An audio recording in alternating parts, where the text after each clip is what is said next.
Alright, let's get things going, shall we?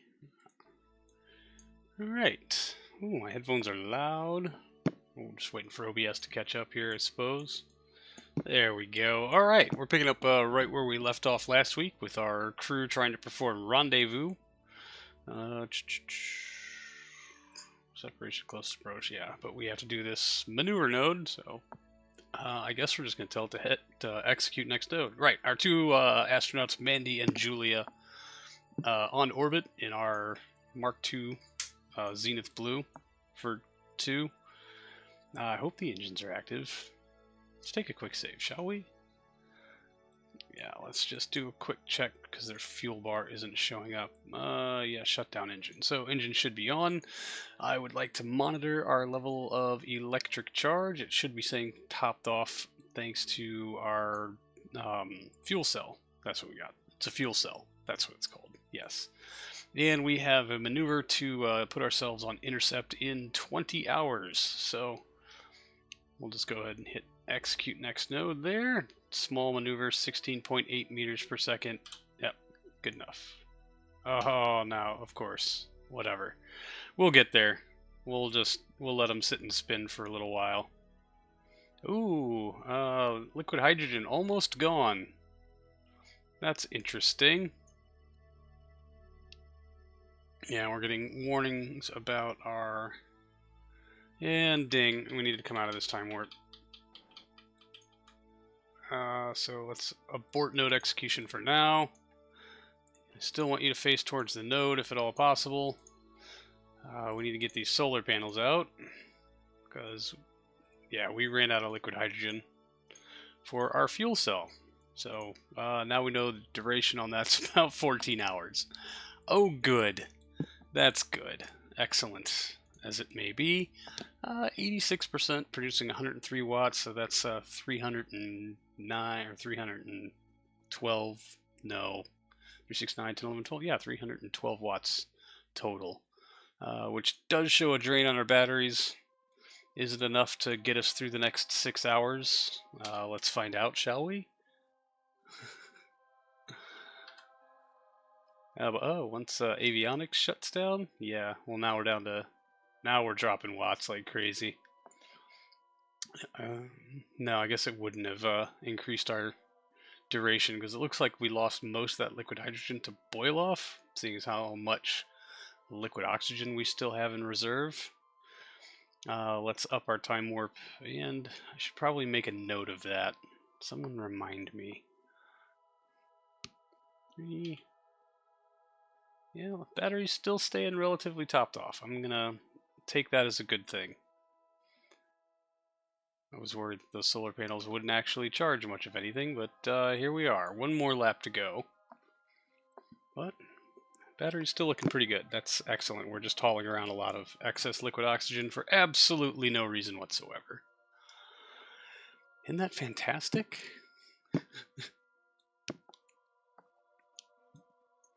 Should just tell it to execute next node.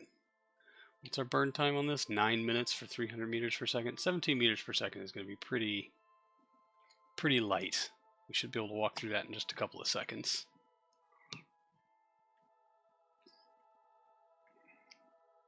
Hey, video imaging 2 from space, Mars Space Low. Oh, speaking of science, are y'all doing any of it? Yeah, except for engineer required. They've already done all of their science experiments. So we're good on that, I suppose. Also, change up science experiments for next flight. That would be a good thing to make notes of. Oh, my notebook is buried. And of course, 31 minutes to node. So a mad panic to find a fresh sheet of paper. Such is the chaos that is my life. Fuel cell boil off.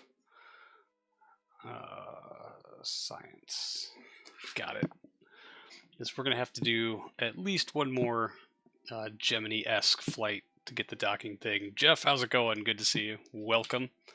Now we can speed up this time warp a little bit. I guess we'll start at about the... I don't know. minute-ish mark.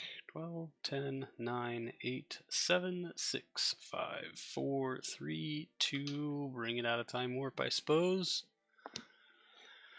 Still facing the node. Battery showing a minimal amount of dischargedness. Warped in way too close. I don't think this burn's going to take 2 minutes. We got 9 minutes total runtime. Maybe it'll take a little less than a minute. Engine shouldn't need to ullage. Let's see what kind of bump we get here. We're in the node. Yep. 14 seconds it says. Oh no, that's 12 seconds. Whatever, we're going. So we're going to just keep an eye on the separation at closest approach and try to dial it in manually, because that's all I ever know how to do. 100 kilometers and falling.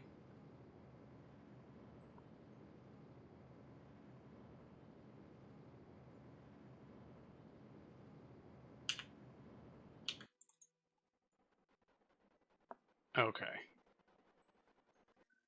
Kill rotation. So I could just bump the engines. We have unlimited. Oh, overshot it. Overshot by a whole bunch. I should not have been just bumping the engines. So our cool suit cooler post, gotta laugh. Did you unbox the new chill out AC for the Dragon drives? Ah, okay, well, good for you. I have spent a grand total of $5 on my setup so far.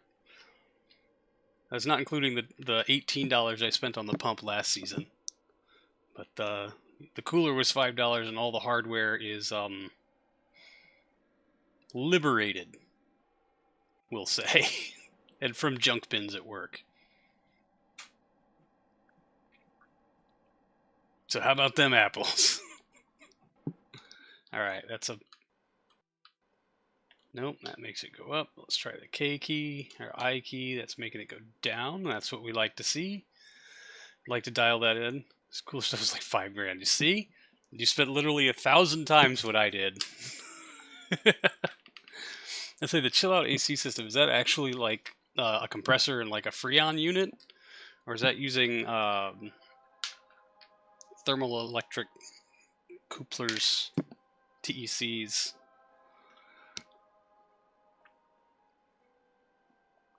I have been meaning to experiment with TEC pads, like rigging up a couple of them to see if I couldn't dial in something that might, I don't know, provide some extra benefit to cooling. And all right, here's my wildly stupid idea, right?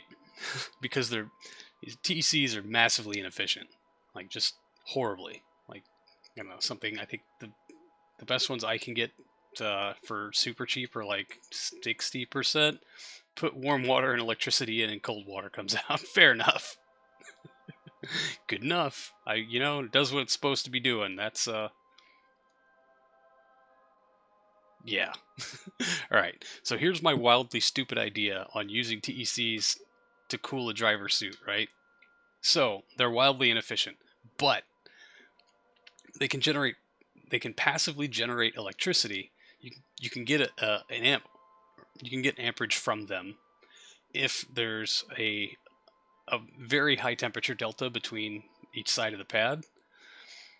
And so, well, we have deleted our heater core, but we still have the holes in the firewall, and the hoses were just removed from the plugs, and plugged into one another with an adapter.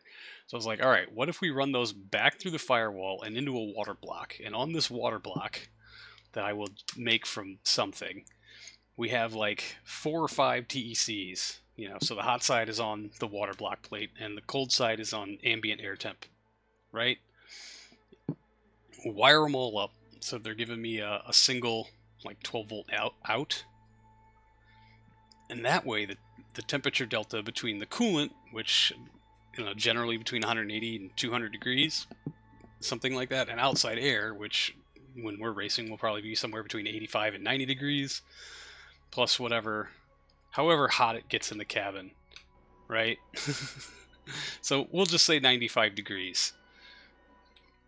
and then use those to power like a dual plate, so only 2 coolers on the return line from the cooler. So as that water's been warmed and it's coming back from the cool suit through these lines, I'll put another water block just before it feeds into the return, into the cooler, and use that to chill some of the returning water, like for free, and not having to put any more draw on my alternator, which already likes to kind of bog down a little bit when we run just the fans. This is on the Lemon's car. Why not just run some rods through air from a NACA duct? I mean, yes. Like run radiators as a heat exchanger, or like to what purpose? Because again, it's going to be like summer-ish. So like outside air temperatures are going to be probably between like 85 and 95 degrees. Could be in the 100 plus, depending on how angry this summer wants to be.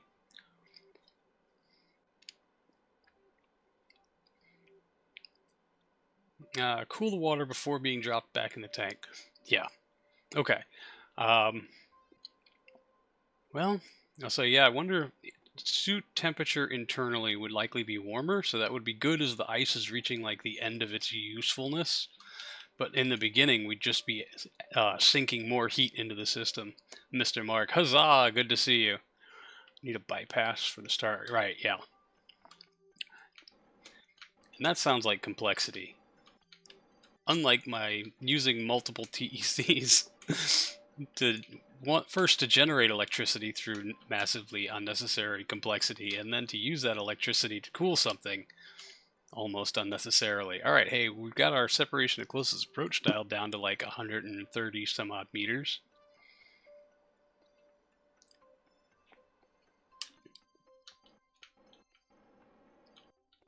$95, $80. How can we get within 50? That'd be great. You know what isn't complex? The 2 pins it takes to mount your chill house. You know what is complex? Where am I going to get $5,000? I don't know. I have actually very much enjoyed building that stupid thing. 41 meters per second in 1 hour 16 minutes. That is not bad. I think we can take that. Now, this is the second one I built out of like, just a basic bitch cooler. The first one, like it worked well, but the ice box itself was way too small. It was like one of those single 6-pack coolers.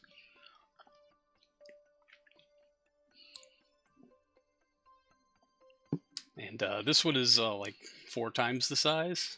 And we got about 45 minutes out of the last one, so I figured getting 90-minute stints out of something 4 times the size should be pretty doable. I'm hoping. Wear a cool suit in the summer when you need to run your mini excavator skid steer at work in the summer all day. Nice. So it's a tax write-off. Brilliant. I love it.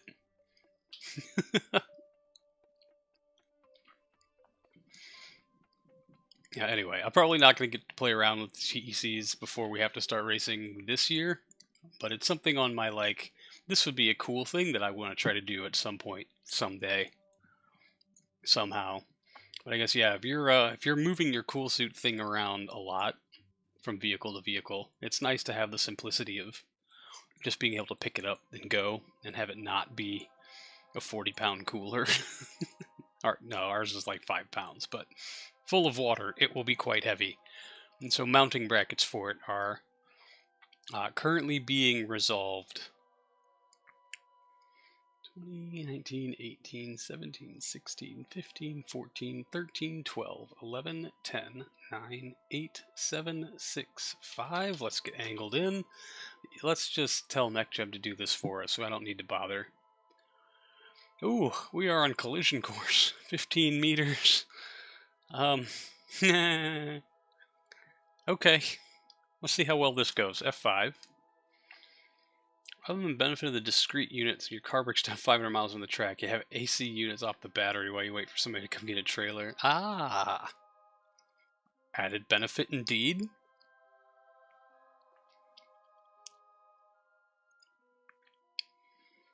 Node in 40 seconds. Oh, hey, wow, already lighting them engines up.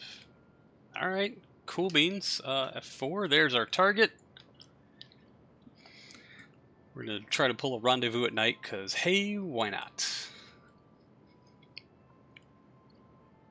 see, Mandy did the EVA last time, so maybe we'll let Julia get out and run an EVA report once we've got this whole rendezvous thing figured out. Rendezvous, 1 crew member, orbit, rendezvous 2 spacecraft in orbit closer than 100 meters, relative speed less than 0.5, and return home safely. Alright. Fair enough. Okay, what's our... Alright, separation closest approach is going to be about 30 meters, so we're not going to run into each other. It says 15 seconds till closest approach. We got nodes in 11. Interesting. Oh no, we're plus 15 from the node, so... Ding! Oh wait, relative speed. There is our docking target. I'll say maybe if we do dock to it, we can get the benefit of those added solar panels to recharge our batteries once we're in the daylight. Wouldn't that be nice? Broke down in the middle of the desert during Death Week with a locked diff. Wow. Well, that sounds fun. Ding! Alright, hey, we did all the things. I guess we should probably bring them home. I want to check how we're doing on RCS propellant, which is stored in the what? Is it you? No. You guys are running on HTP. How's our HTP? Huh. Oh. No, these guys don't run on the same engine. Oh, it's helium, MMH, and N2O. So this has got to be the HTP. Oh, we got lots of thruster fuel. Shall we go for a dockening? Set as target. This is our docking nose mechanism. Control from here. Deploy indexing key. Call the first tow company, told them we need a rollback. I didn't send a rollback. Oh no. Smash the same guy back. Oh, isn't that just fun? That sounds amazing. Honestly, I love that. Docketing autopilot. Can we do that? Speed limit 1 meter per second. Oh my. Autopilot enabled.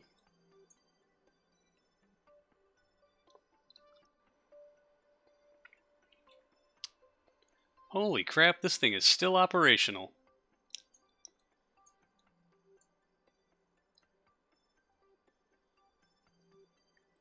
And he's angled into the sun, so we're just going to leave him alone. Where are you going, friend? I have a feeling there's confusion on which way the docking port is facing.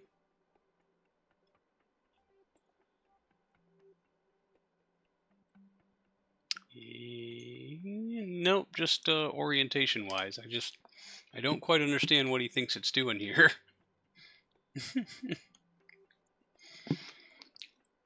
Need to control the vessel from a docking port. Oh, fine. I'll say a very long time ago when I had my 89 Ford Probe, it was lowered, as in the springs were drastically cut. And when it broke down, which it did a lot, I needed a flatbed because it needed to be winched onto the back of the truck. And it alarmed me how many tow companies I said, the car's really low, it needs a flatbed. And would just send out a guy with not a flatbed. And he was just like, it'll be fine. I'm like, it's not going to be fine if you tear off this bumper. That's a couple $1,000, buddy. I'd be like, you're right. It's not going to be fine. Good luck to you. Make a 50-foot set of leads for your coolers. Sleeve them and wear your shirt when working on the car in the pits in the summer. Up early tomorrow. Have a wonderful evening. Right on, Mr. Mark. Thank you for stopping by. Always good to see you. Have a good evening. Good luck at work tomorrow. Hopefully we'll see you again next week. Bad idea. Just run the battery. Runs the pump.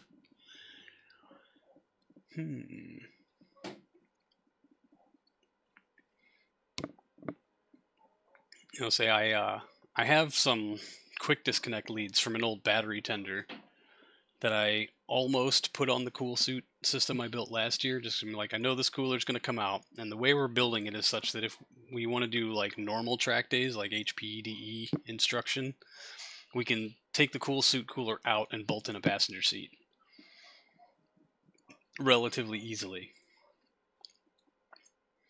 And so it'd be nice to, just unplug it instead of having to like snip the wires or use the crappy male-female connectors that don't always come out very well. As a matter of fact, they didn't last time, and I tore the wire out of the connector. Like, F it, I'm replacing it anyway. So yeah, I've got those quick disconnects, and since they're from a battery tender, the other side, I have a set of ring terminals, and I have a set of like the clamps, the crabby clamps to go on battery terminals. Just pull the whole cooler out, hook it up to a battery like the one we have for the winch.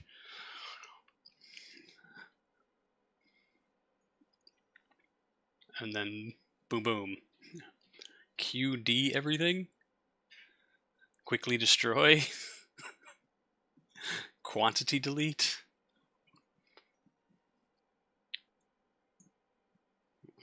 Performing alignment. Should probably keep an eye on how much fuel we have left in our thrusters, which is not stored here. Some of it's stored here. Yeah, that's for those guys will be doing most of our stuff during re-entry. These won't, so we can burn off this thruster fuel as much as we'd like. Where are you going, bro? You have surpassed that target a lot. Now, you're working on it. Okay, you do you, boo-boo. Quick disconnect. Ah, yes, quick disconnect everything. I could see how it would certainly help. And those quick disconnect terminals are not something I have very easy access to. And unfortunately, money is something I don't easily have access to either. Alright, so hopefully we want to get this docking in such a way that our solar panels don't interfere with one another. And I'm hoping that means that we can try to jumpstart some of our batteries here and get a little more juice on them. Because I do believe that was our limiting factor last time, was we were running out of batteries. Drag car, so your Mustang doesn't have an alternator. It gets plugged into the pits. Ah, okay, so running off batteries, no problem. No, nice. Alright, seriously, are you having this much trouble neutralizing lateral velocities? Come on, MechJub. Get your fucking shit together, bro. Excellent.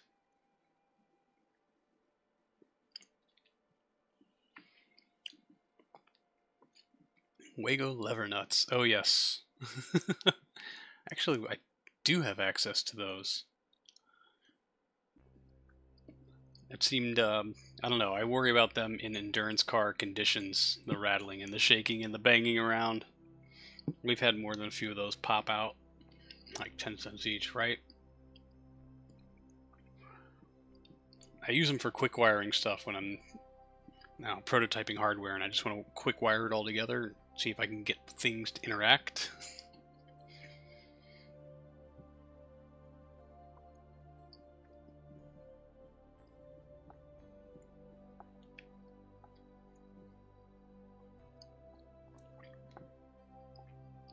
Not sure how much I trust him though, to be real honest. Did you swing past it again, MechJub? Are you, what? Why? Why are you like this? Like, seriously, bro, you're penduluming so badly here. You're moving forward to dock, are you? I hope not, because... Oh, buddy. Oh, buddy.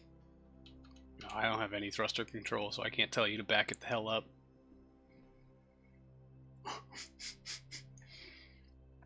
MechJub, for such a brilliant product, you sure do have lots of issues without being almost useless. Next car wire, you want to do a DIN rail terminal block, all the wiring. The thought has crossed my mind. Terminal blocks, something I have a lot of access to. And again, like all the shaking and the rattling and the possibility of moisture. You know, if you're racing in the rain, concerns me, but yeah. Man, it would make troubleshooting not easy, but I don't know.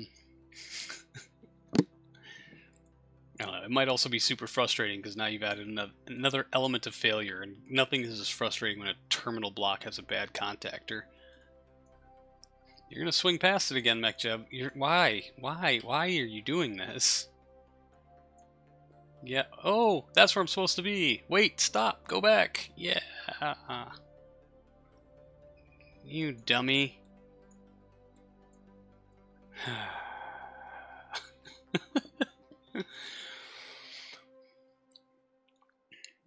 Do we let Julia do her EVA while they're trying to source out this pendulum? You know what? We're going to disengage autopilot.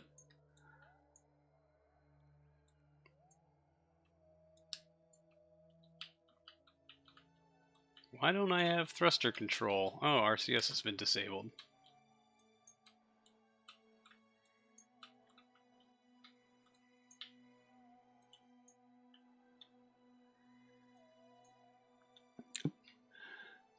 So much for all that astronaut training, right?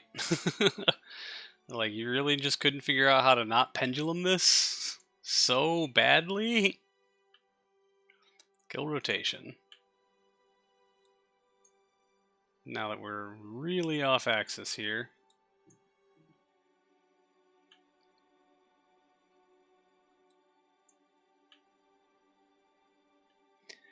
I don't know how much more dorking around with this I'm going to have patience for.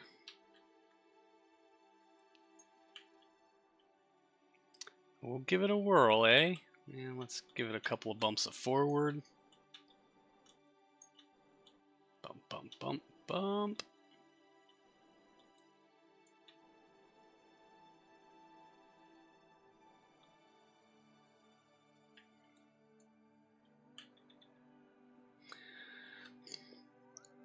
You're in a self-erect crate. Are you sure your relay with a bad contactor is more frustrating than a janky T-block?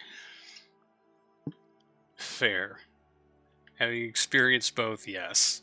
Especially when you can hear the relay click over, but you're still like not getting anything out of it. Nothing like when a relay clicks and reports continuity but won't pass enough air. Yeah, exactly. Oh, been there. My favorite, and I experienced this on the Miata, was a pass-through connector that tests good when you own both sides of it, but then when you plug something into the connector, it pushes one of the pins out or bends it in just in such a way where it doesn't actually make contact. And so your bits of the contactor test good, or your bits of the connector, the pass-through, test good until you plug something into it, and then suddenly it's bad. And you're like, what the fuck? That's when you start throwing parts at it, because you're like, it tests good, but it has to be bad. Why does it keep testing good? Alright, target, is it? No, I don't want to face target positive yet, because that's going to throw off my angle. I want to get into position. Preferably a little faster than this. Are we still moving away? Yes, but only slightly.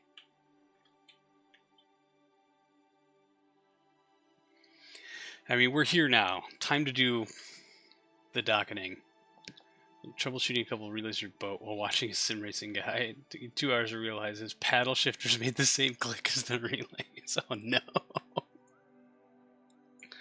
Oh, that hurts. You see, I heard it. It clicked. It clicked. Wait a minute. Motherfucker.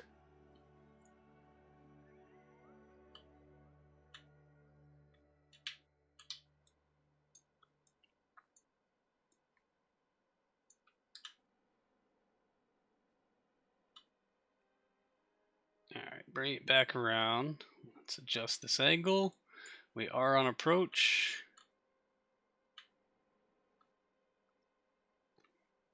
Ding.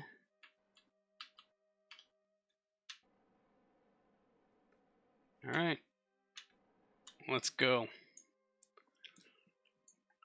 We could use a little more roll in this equation. Pause the stream. Figured it out in 20 seconds.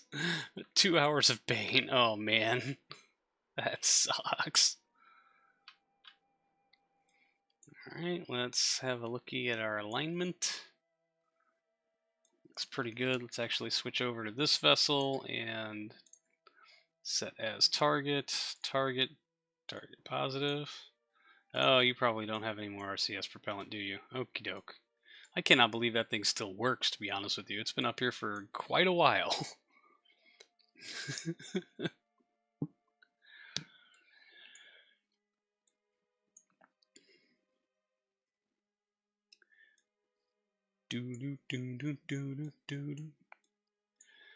Just take this in nice and easy.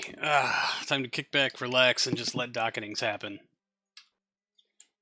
A little touch up on our telemetry. Just a tiny little tippy tap taroo.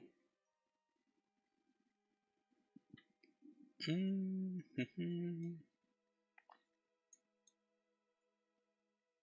don't know if this docking actually needs to be keyed or if we can just dock however the hell we want. I guess we'll just find out, huh?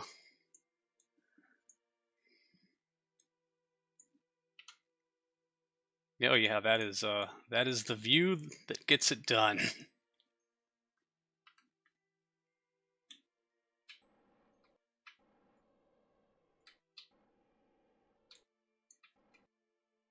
Screech.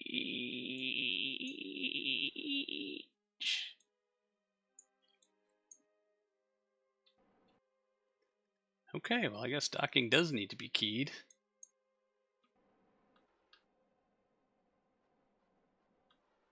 Or is there something on that one we need to open up?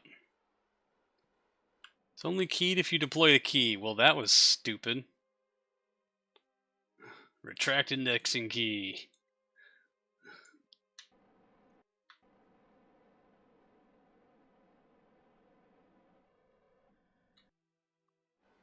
Ka-tunk! Yay!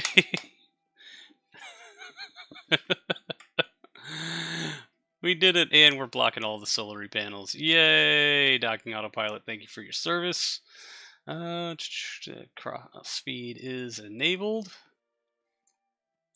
And solar panels are up there. There should be no other cross feed. You have RCS propellant. A little bit. Alright. How are we doing on electric charge now?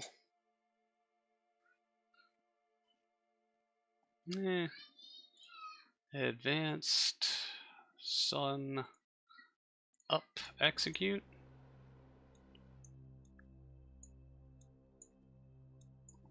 I wonder if we have an ignition on this 4058 now. There's definitely no, yeah. And none fuel in it. That's interesting. Very interesting. Electric charge, 122 watts. Yay! Are you guys blocked by something? Nope.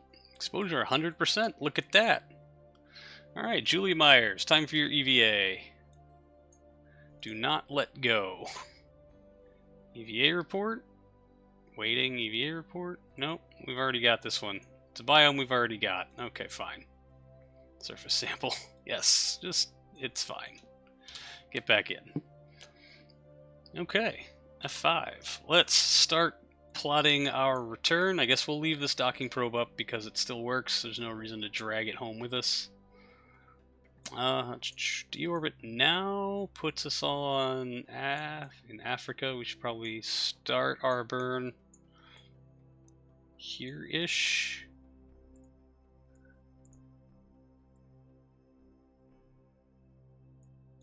I should be paying attention to what that says. Oh, 41. Yeah, we can come home, no problems. And so that, I don't know. It will at least be daylight.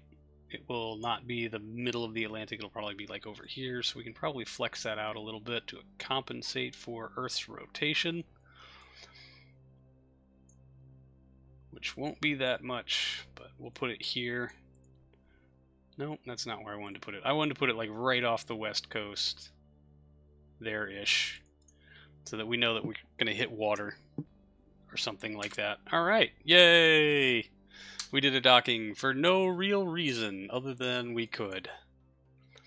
So let's let our batteries get charged back up here. Not much of a charge, because man, we're draining juice fast, but it is what it is. It helped us out a little. We got that much going for us. 5, 24, 3.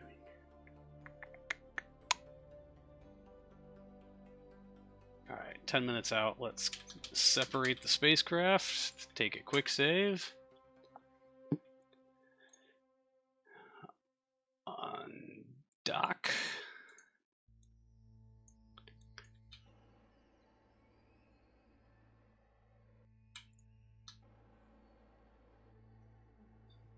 Pull ever so slowly away so as not to upset the very delicate balance of those solar panels. Excellent. Alright, and angle in towards the node, please.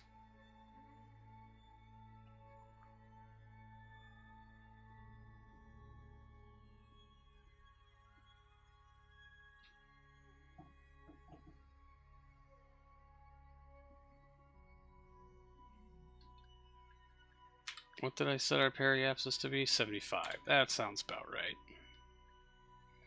Alright, let's warp on ahead and get clear of our docking target.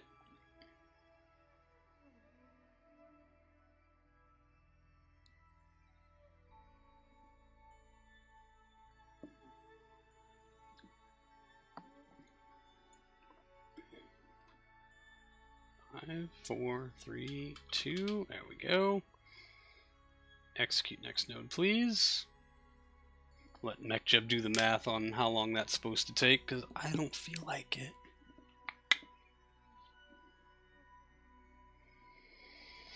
So, you can't unsee it. Your equipment section is backwards. My what?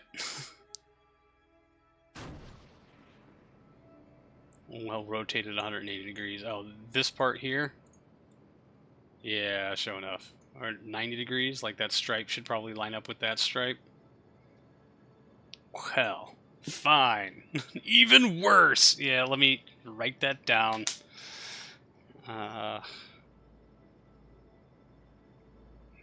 Section. There we go.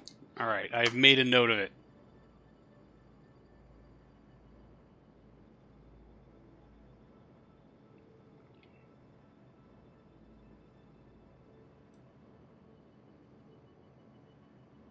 Okay. Well, I'm just going to let MechJeb handle most of this node, because I'm pretty sure it's going to bring us back right where we need it.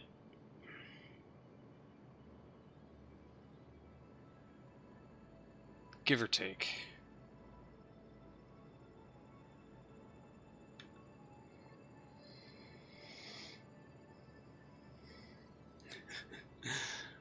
Yeah. We got plenty of fuel. It'll be fine. This is fine.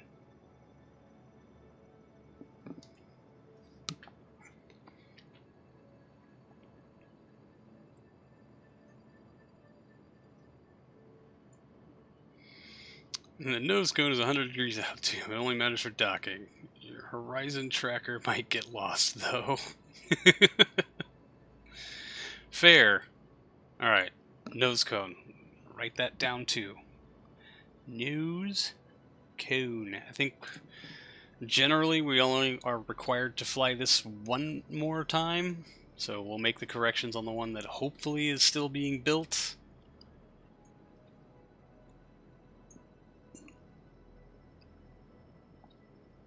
Or is hopefully being built, or maybe it's already done being built, who knows. Alright, 75, we'll edge up on that just a little bit, make sure that we can bring them home for realsies, because we're coming down from 300 kilometers, which is actually the highest we've ever sent a Kerbal before. Take that down to like 65. There we go. Alright, and kill rotation for now, please. Alright, staging.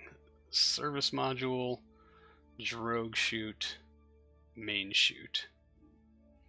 One more time. You mean you might actually fly Apollo? I bet, like, when I say this, I mean this spacecraft in particular. if we do Lunar Gemini, it's not going to launch on the same vehicle, obviously, and so there will be a rather comprehensive redesign. But we are many, many, many steps away from that as of yet. Oh, where are we going to come down? So let's probably take a look at our no, that would not be our altimeter.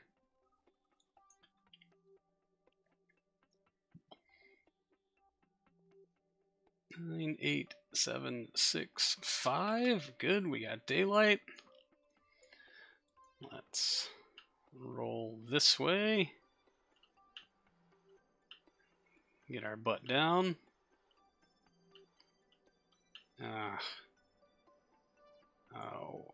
Orbit retrograde. That'd be an even gooder idea.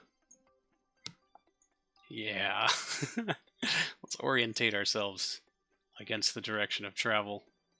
Shall we? Oh, we gotta get rid of that thing like right meow. Switch this to kill rotation. We need to pivot up. Thank God we got lots of authority. And katunk. Katunk. Now into retrograde.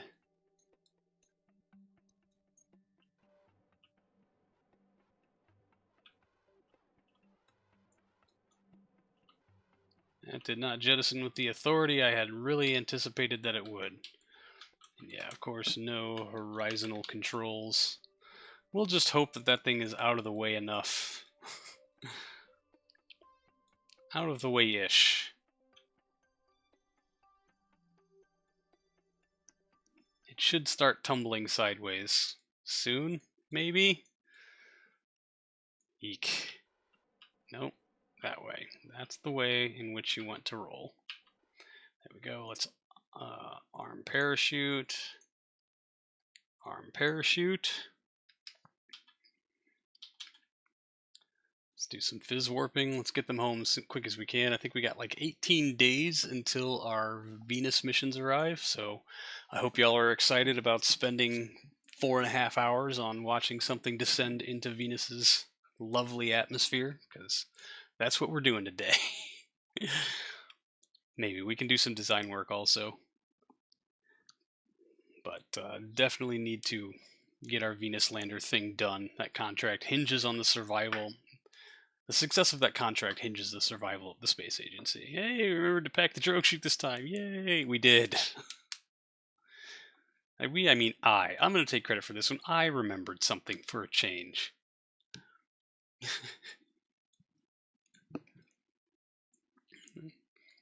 did forget to mail that letter back to the AARP, though. Yeah. Alright. Now, we can get rid of that now. Let's bring this up, and we don't need avionics, we don't need command or science or processes, we just want descent mode. Let's start it off at 11%.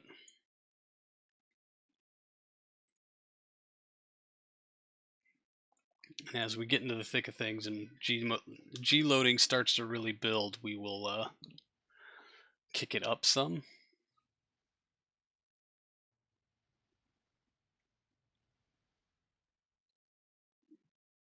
Probably. Alright, there's our camera change. We're coming back. Yay! Oh, we get to descend through pretty clouds. I mean, probably. Yeah, middle of the Atlantic, just like we wanted. Absolute F all nowheresville. Pod is starting to get warm.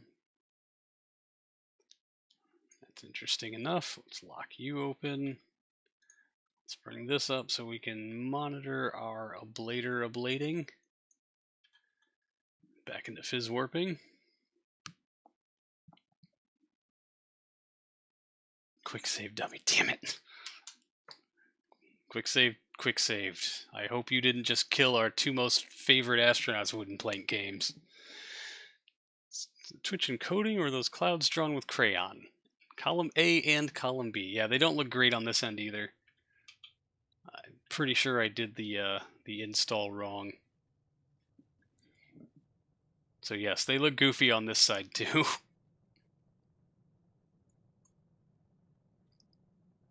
Ooh, heat warning. You'd better fucking not.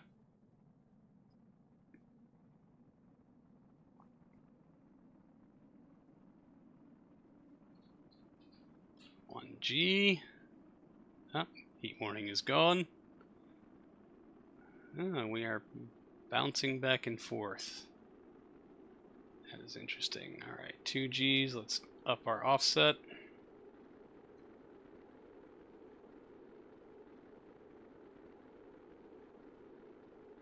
Maintaining a little over 2G.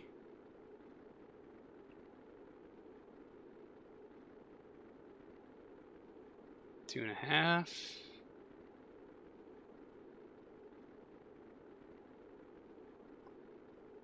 Alright, ramp it all the way up. 100%. Here we go.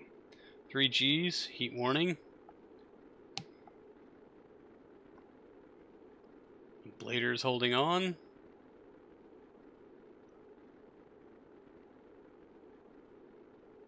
Oh, heat warning. Come on.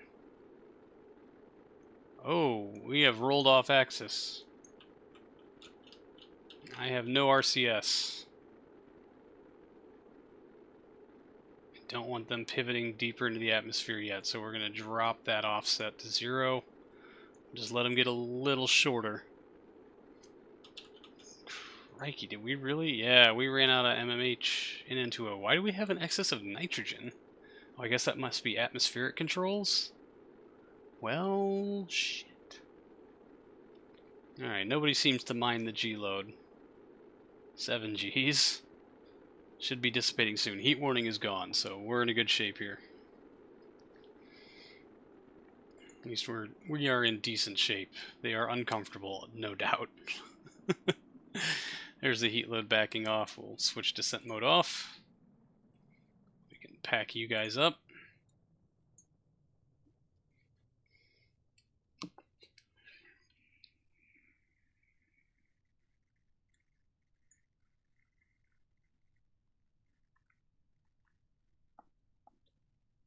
Nice slow barbecue roll. Alright, let's fizz warp on down until that drogue chute pops off at whatever altitude it pops off at. Most capsules prefab tanks are jank.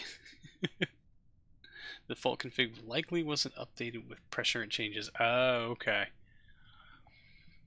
Enjoyed that moment of tension. Refers to next year for some more tomfoolery. Sounds great. Wooden plank games.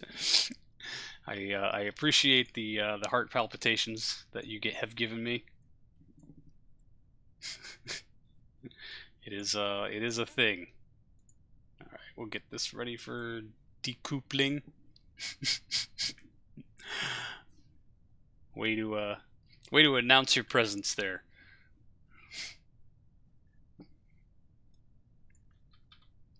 Fizz warp. I think our primary goes at... Ooh, hey, yeah, look at those clouds. Oh my.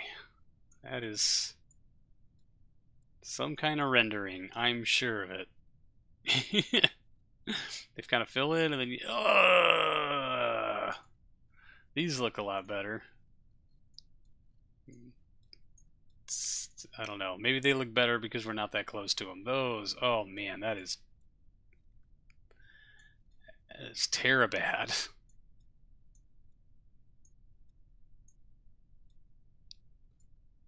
Alright, drogue chutes in full deploy. Oh, okay. Decouple. What? Okay. Like, don't do that. Yeah, but it's not going to get pulled away because the drogue chute that's supposed to pull it away has already cut. The strings are nice, though. Well, it'll just... Sure. This is fine. Everything is fine. 10 meters per second. 10.1 meters per second as we drift our last 1.8 kilometers to the ground. Some very low setting, fast moving clouds.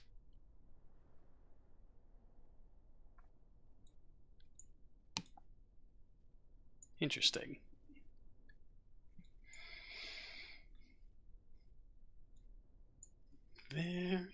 Interesting.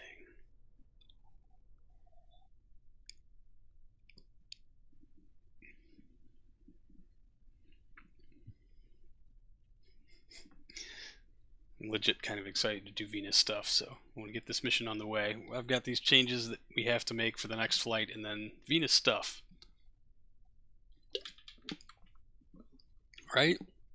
Maybe? Alright, 30 meters. Goodbye. Oh! Wow, that looks like it hurts. Recover. Normal recovery. Yay! They're home safe. Contract complete. Cloud issues look like either a scatter or misconfig. Try to revert to 0.072. Damn it, more stuff I have to write down. Alright. Scatter. Revert. 0.0772, or possibly a conflict. If you have parallax installed, it conflicts with several Eve configs, most notable of which is AVP. I'll have to look into what I have there. Mandy Kruger only goes up 100 days. She should have done EVA too. Well, fine. Be that way. Okay. Alright. Next, Zero Science. 6,000 funds. No XP gain for either of them. Good enough for me. Alright, Zenith Blue for 2, Docker Bravo. Edit.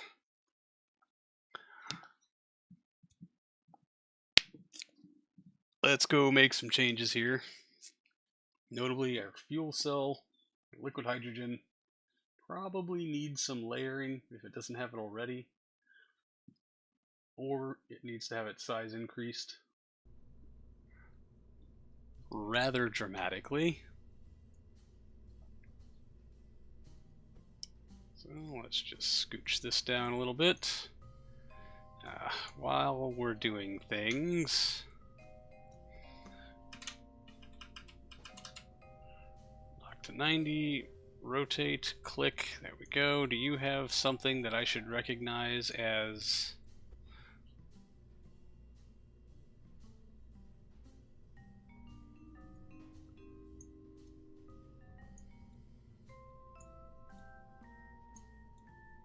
How the fuck do I tell?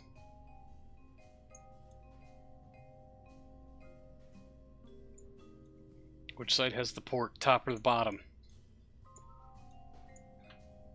I'll let y'all chime in on that. Yeah, that doesn't... Oh, I bet... Is the parachute? I bet you the parachute's not lined up either. No white stripe on the parachute? Jiminy is a frowning Snoopy from the front. That's how you remember part orientations, a frowning Snoopy.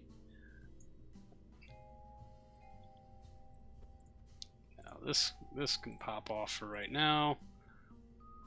Does this have a different... Yeah, this just has white and black. But that orientation doesn't look right because of the sideways key, but that does have the 2 slots and not just the 1. All these just have 1, except for that 1 that is keyed to the side. This one is slanty and it makes me angry. But that parachute has an indicator on it, and I'm going to assume that that means up, and the slanty key goes on the bottom. Right. Anyway, on to this little guy. See, like, that looks correct-ish, but that sure doesn't. So I do wonder, then, if this is meant to go like that.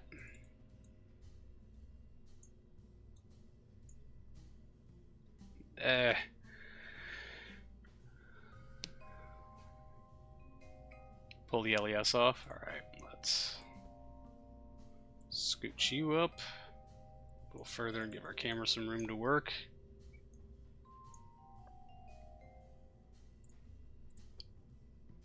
I mean, like, that is how I had it before, right? And that is wrong. Correct? That this is wrong?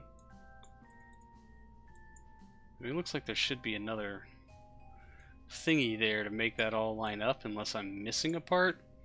Upside down. 180 degrees out of phase. So we'll turn it with the parachute like that.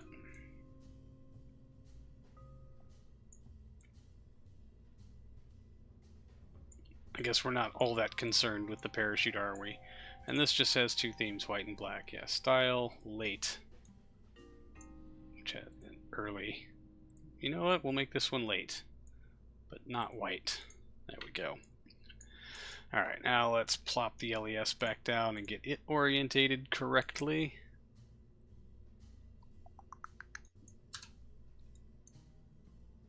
Whoop. Boink.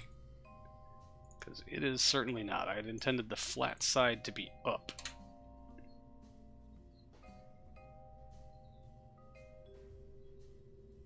There we go.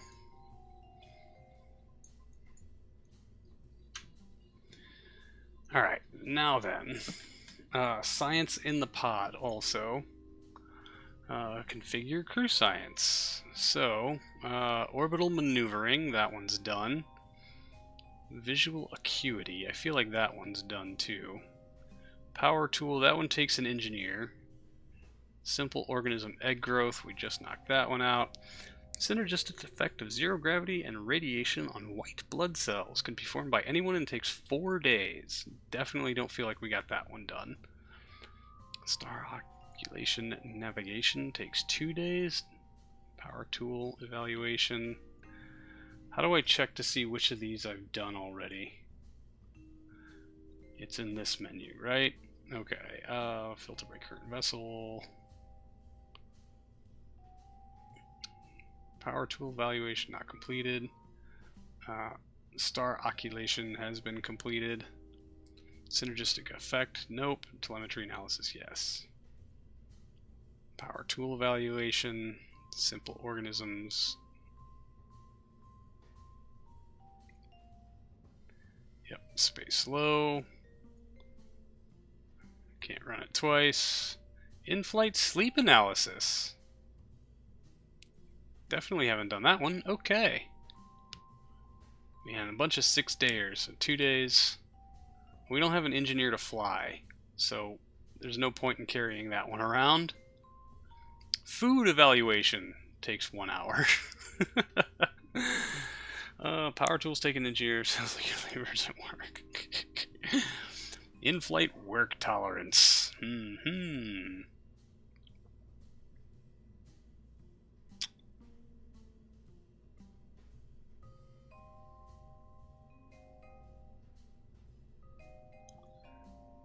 Yeah, we'll have the... Well, that takes 1 hour. We're going to be up there apparently for 6 days.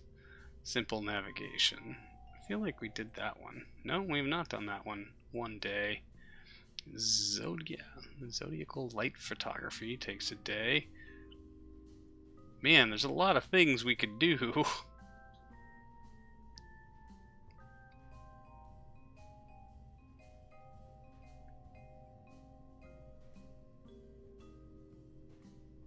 Alright, yeah, we'll take one easy one, and then if we can manage a 6-day stay, then sweet. If not, oh well, okay. We're good here. You're telling a teacher labor to use your whole song. I swear it takes at least a year off my life.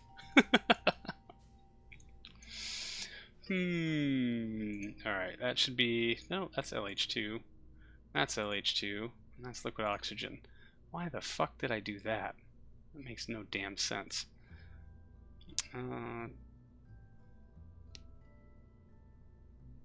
Hold the phone. I can't... Oh, that's liquid oxygen. That one doesn't matter either. But these are... whatchamahoozits, and I can't... That doesn't make much sense to me. Isogrid. Huh.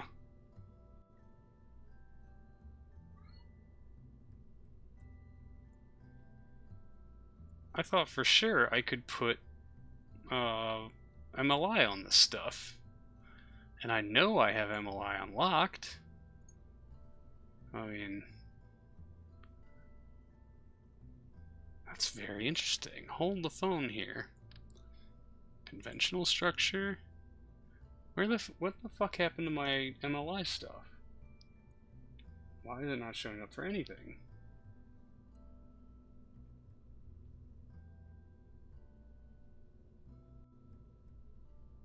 Am I missing something here? Did MLI get nerfed again? It looks like it got entirely removed, which is weirder than shit because it was here, and this should have MLI on it, and it doesn't.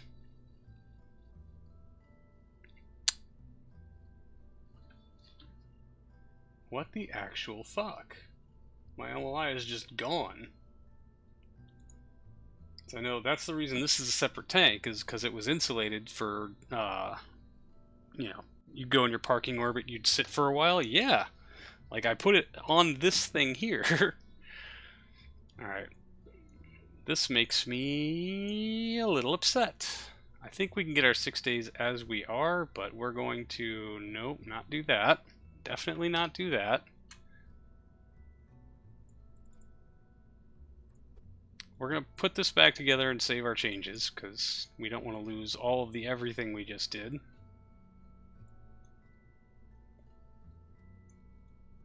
Alright. Save.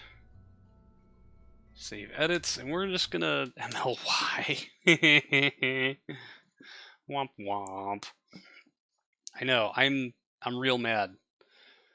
And extra so because I actually haven't updated the save in a while because I keep being late to get to the stream. MLI wrapping upgrade, 25 layers. Okay, that one didn't get purchased, but it should have. Oh, motherfucker. Purchase.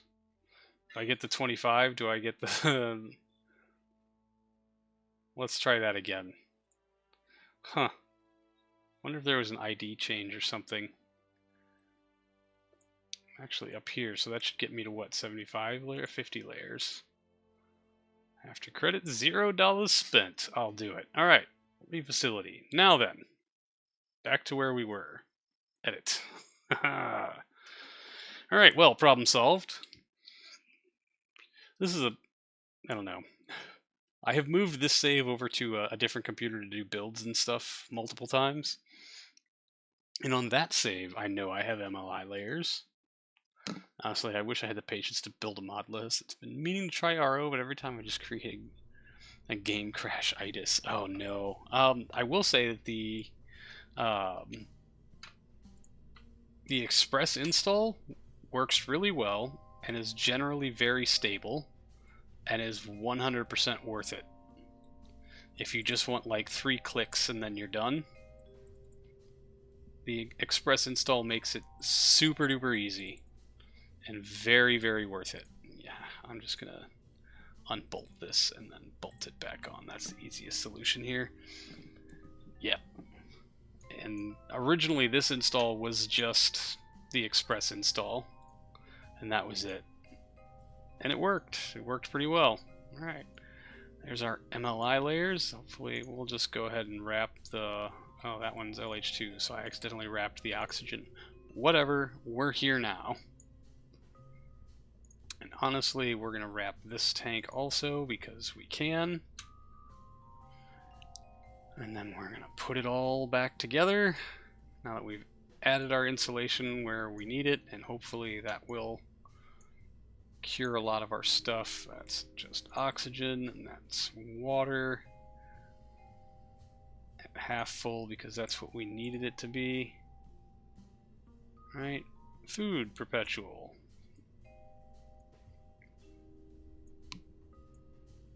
Yeah, that's super, super fucking useful. Anyway, let's get this bolted up. No more major changes here.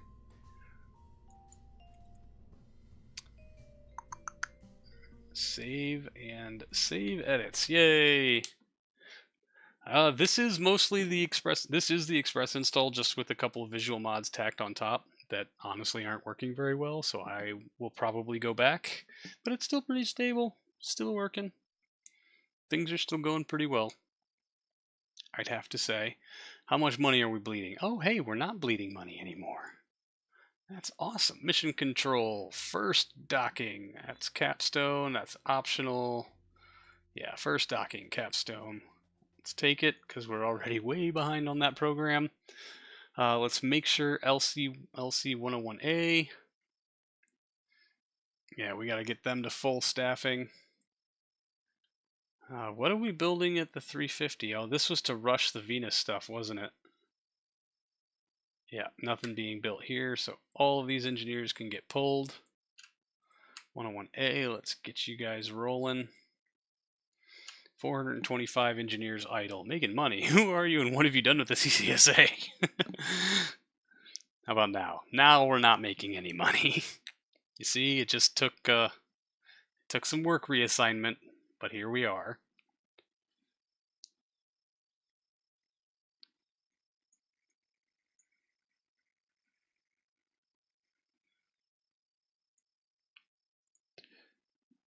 Give me them contracts. Complete crude altitude record of 500 kilometers. All right. First rendezvous. Bingo. Yes, I just realized CCAFS acronym still works. Still works? CCAFS. Nope. Lost. No clue what's going on.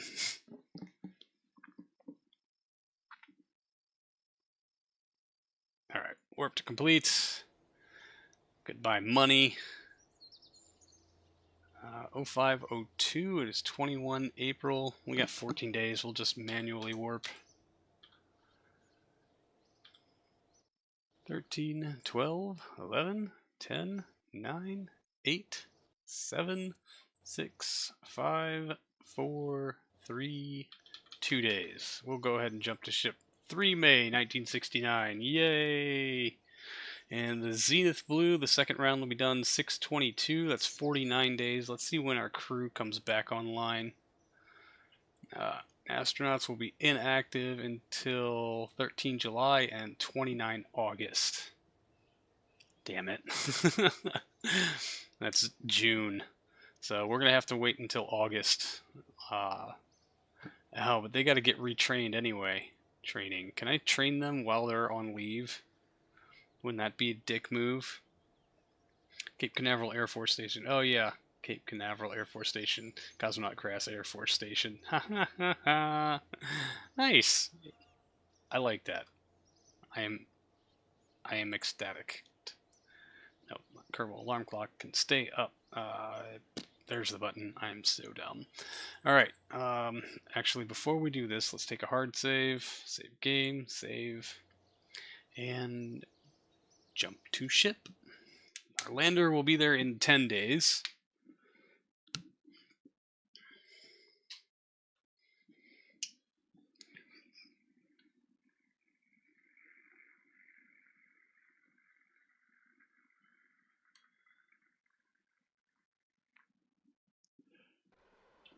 All right. Yes, you will reorient into the sun.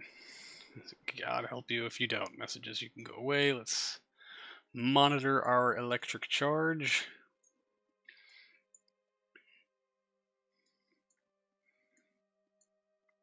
Oh yeah, this is the one where we used up most of our RCS propellant. I really wonder about leaving it in this spin so that we keep the motor ullaged. It's only 2 days. No, or were these panels tuned for Mars?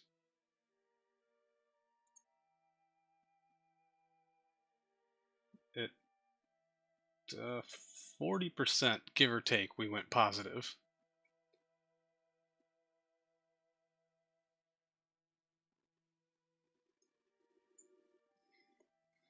So I say we just warp and see what happens. Yeah, batteries staying charged, engine staying ullaged. Probably.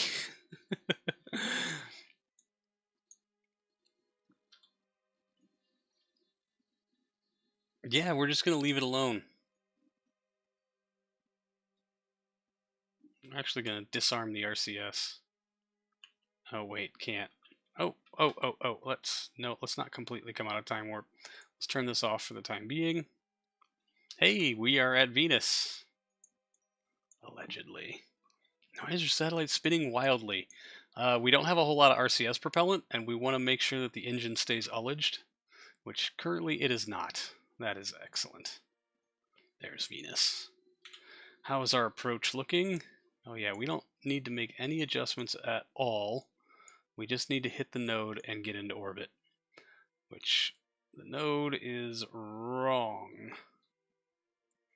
There we go. Let's dial that in. 1 day, 9 hours. The satellite is spinning slowly. You're just watching it fastly.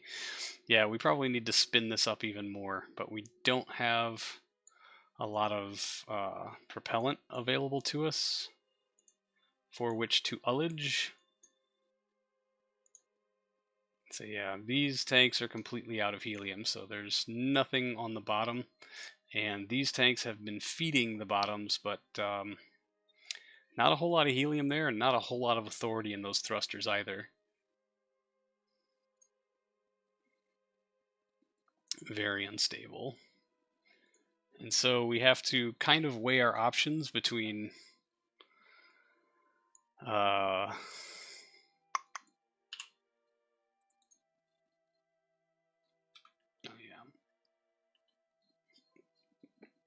because we need, this is supposed to be a like a comms relay for a lander that's coming up slowly behind it. If we keep the engine ullaged, the engine's gimbal can kick us into the node.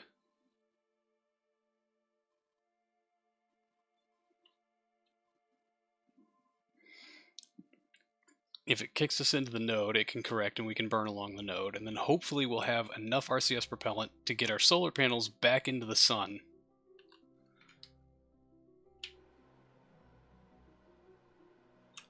Let's ramp up that spin a little bit.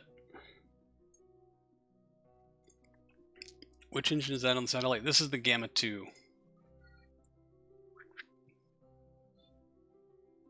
And it's got a pretty effective gimbal, but only one ignition. And hey, look at that. Did that say stable? Very stable. Yes! Alright. So all we have to do is get very close to the node, light the engine, without turning on RCS.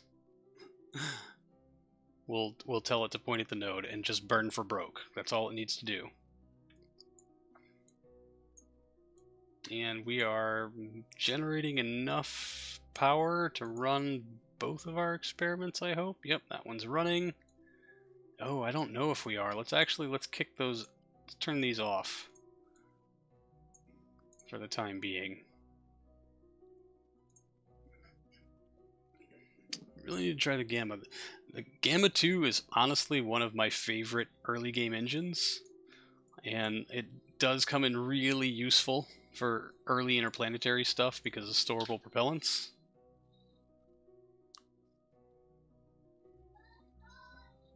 Able Aegina Centaur or bust. I'll say I have done, the RL-10 has been my mainstay of my like mid game and even into my late game forever and a day. And so in the spirit of wanting to be extra stupid about things, I have decided not to use the RL-10 in this playthrough particularly. I will probably break down and go Hydrolox at some point for something. But I'm going to try to use as much recycled dinosaur juice as I can. Alright, let's let them flip and spin as we make our approach to Venus. Man, the clouds on this are going to look like such shit. I can already see how shitty the clouds are going to be. 1 day, 4 hours, 3, 2, ding, ding, ding, ding, ding, ding, 12, 11, 10, 9, 8. Hey, we got more science radioed in from Mars. That's always a good thing. How's our battery looking? Staying topped and charged. You haven't RL-10 until you've built an only RL-10 launcher. Okay, fair. I have not done ground up RL-10s. Like from the ground up. Not like food processor to RL10s. Look at this artifacting every time the solar panel passes the atmosphere. That is really interesting. How the fuck do I get rid of that? Wonder if this is just something as simple as my anti-aliasing settings are dumb. And yeah, here we're coming up on our alarm settings. Love the Delta Clipper RL10 for a late game reusable stick launcher. Oh, hell yes. Delete on close. Close alarm. So my dad actually worked on Delta Clipper. It's one of my all-time favorites. Just for that very reason.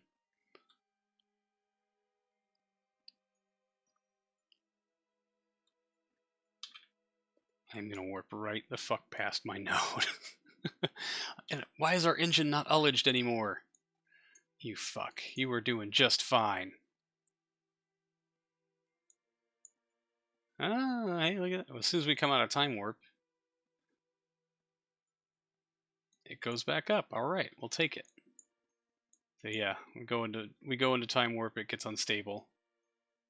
Hey, fair enough. Whatever. It just means we need to come out. How long is our burn time? 25 seconds. So we can almost be on the node. We need about 10 seconds of lead time, but we probably need about 30 seconds of waiting for the engine to ullage.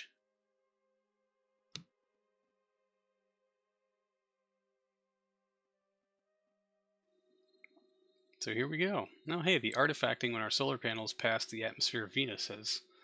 No, it has not stopped. It's just... It's more... Yeah, it's just on the edge. So this has got to be a scatterer effect, right? Scatterer configs being stupid is my guess. 15, 14, 13, 12, 11, 10, 9. Let's double check our map view. Yep. Actually, come on. Give me the maneuver node, you janky son of a bitch. No. I don't want to plot a new maneuver node. I want to relocate this one. Oh my god. I hate you sometimes, KSP. I really, really hate you. Oh, it's ullage through thrust that really drives me insane. Let's do the time warp again. Alright, we got 9 minutes. I think we're looking pretty good, although it would be even better if our... Oh, okay.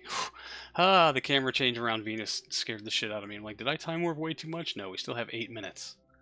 It would be nice if our spin took us somewhere, anywhere near our node, but it does not. It won't. We can't. Here we are. We are just going to waste some of this kick when we go to light the thing. But it is what it is.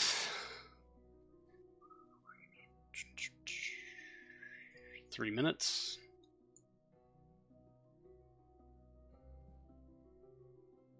Two minutes.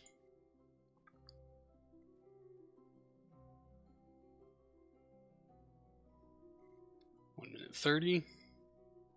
1 minute. Bring it out of time warp. Queue up mech jib to angle at the node. Alright. Engine is reporting very stable.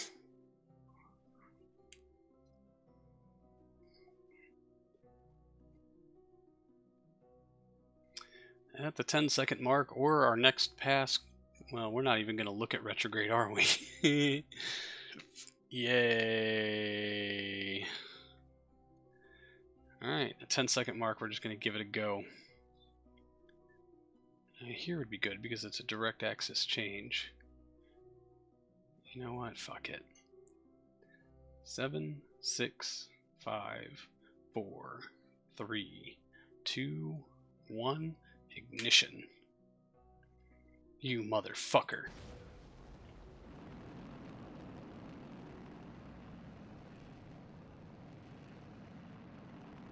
It helps if you turn on your engine before you try to start the engine. Son of a bitch. Oh, please capture. Yes, there she is. We are in Venus orbit, and we're just going to burn this thing for broke.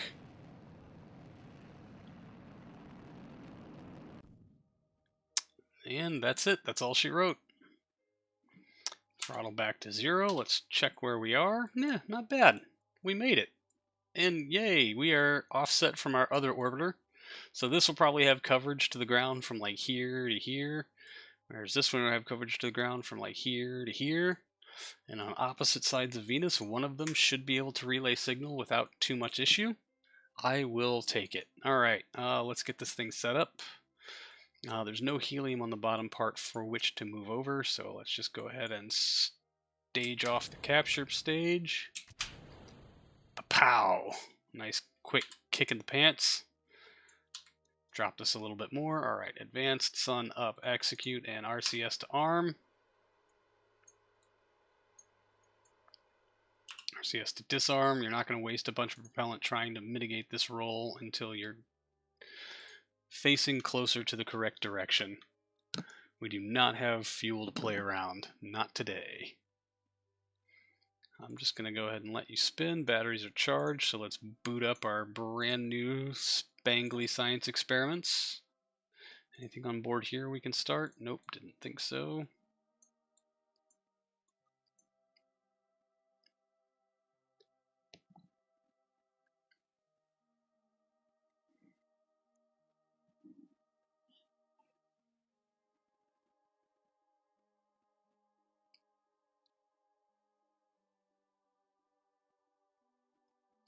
All right.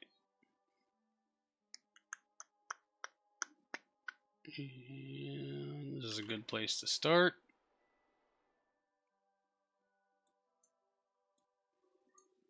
Normalize the axis. I can watch the helium depletion way up here. I don't need to look at that screen. Good for me. All you gotta do is get angled in, bro, and we are all set.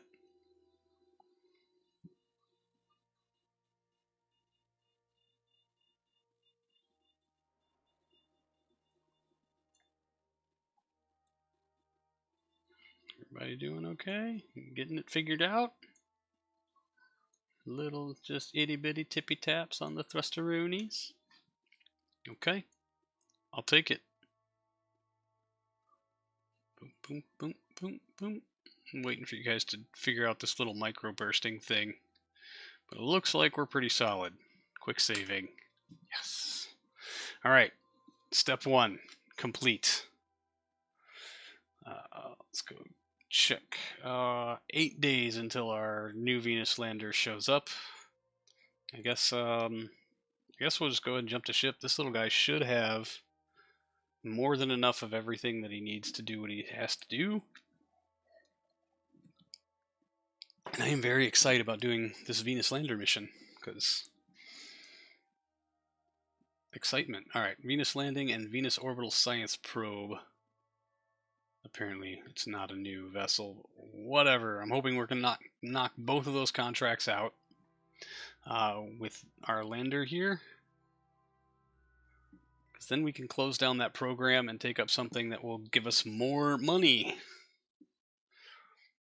So, don't be surprised if I make an attempt or two at this. We did figure it out in testing. We got it to work in testing like multiple times, and it was awesome, and everything was fantastic. I'm hoping that I remember that procedure, and if I remember correctly, we do not spin the lander on entry.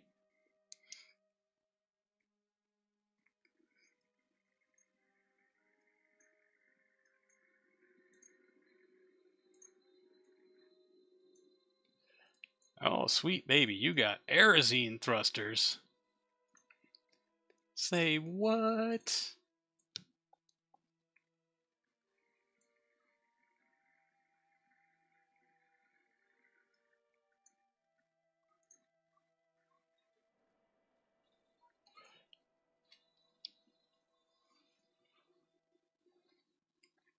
Well, that's just nice. All right. You angled, you charging. Can't rightly tell. Yeah, 100%. 25% wear? Good grief. Are you going to make it? Yeah, once avionics shuts down, it goes into charging mode. Okay, 8 days. Let's get there.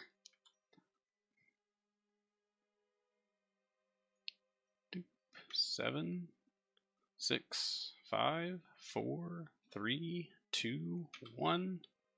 Slow down time warp a little bit. Hey, there's more science from space. Sweet. 20 hours. Let's verify our node. We should be in... no, we are not in Venus SOI, but our maneuver is shortly thereafter. All right, let's queue up. Okay, yeah, these are all waiting. Good. So that means as soon as we hit Venus Atmo, we'll start radioing stuff in. 12, 11, 10, 9, 8, 7, 6, 5, 4, 3.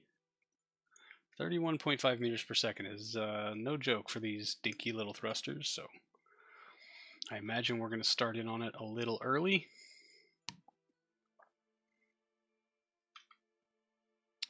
Yay! That would be our SOI change, so I guess we can start angling into this maneuver node now and execute the maneuver. Node.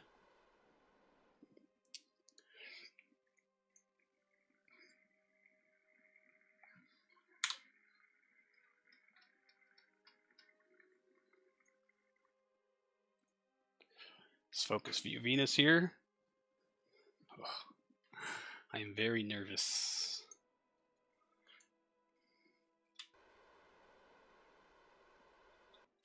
Yeah, we can just set the throttle. All we have is our CS. Yeah, 105, that's pretty conservative. I think honestly we're going to try to come in closer to 90. Maybe 90, 93. You know what? Let's just do 95. Play it safe first pass. We'll quick save after we make this adjustment, which hopefully will be a little lighter than what our prediction is because we're doing it earlier by about an hour. I'm hoping. How much? Yeah, we got lots of propellant. There's no propellant on the lander at all, so all of this is just for making these corrections.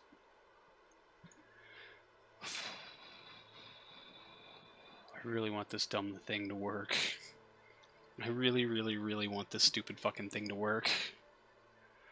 And are we close to anybody's low pass? Yeah, this guy's low pass. I hope it will actually be overhead when we're streaking through the atmosphere. That would be great.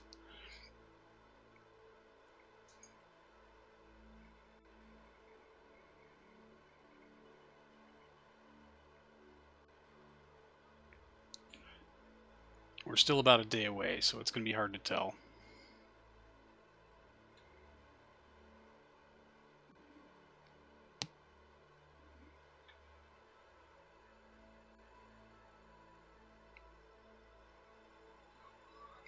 Our first actual look at Venus. This will be something fun, I'm sure.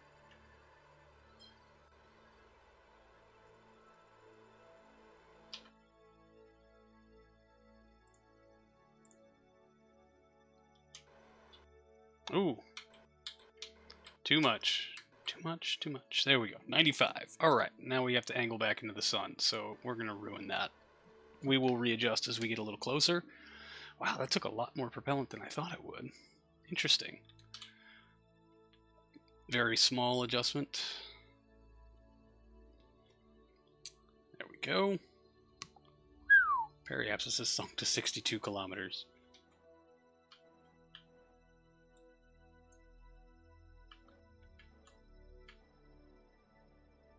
Let's see if we can't nudge that back up a little bit.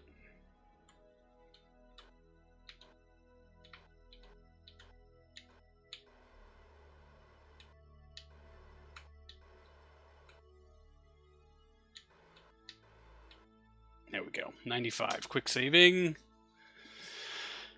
Okay. Don't be nervous, Cosmo. It worked in simulation. It worked in the simulation. It worked in the simulation.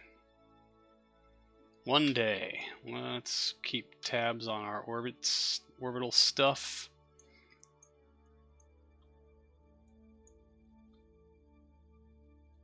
Why are we... Oh, because it's warning me about the upcoming impending maneuver node. Go away. Thank you very much.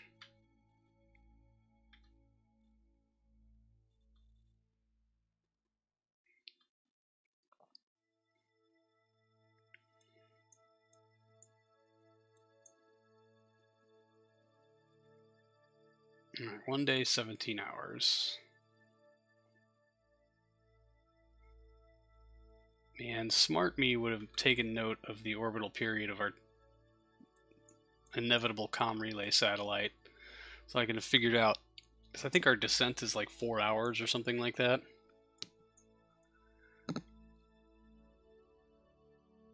What is this? Oh, that's our transfer stage. Came all the way here just to whiz by in darkness. Poor little guy. 12 hours. He just made a pass. That I would be shocked if that orbit was 12 hours. Yeah, there's a slow period. He's going to start making... it doesn't look like he's going to be in sync with us when we come in. He's going to be a half orbit ahead. Shoot.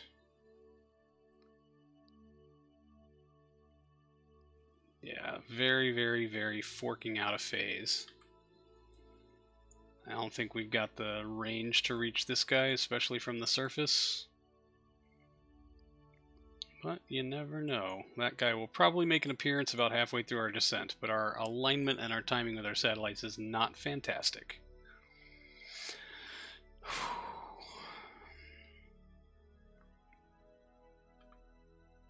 15 minutes. Let's drop back in and have a look here. It is pretty. I'll give it that.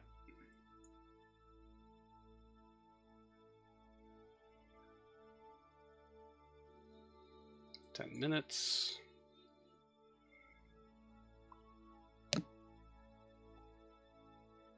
$9 minutes.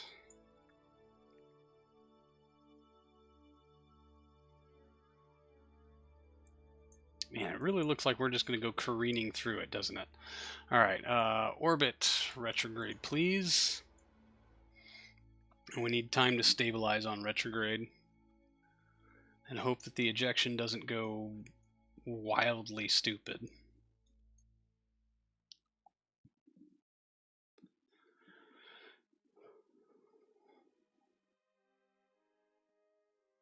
Oh man, I have to pee so bad.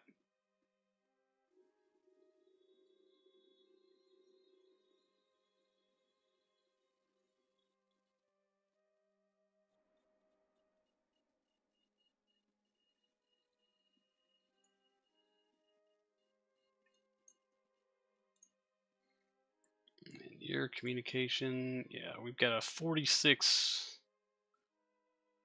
Here's my power to comm gain 1.5 dBi. What the? No. No. It worked in Sims. I'm clicking on the wrong thing. It worked in the sim.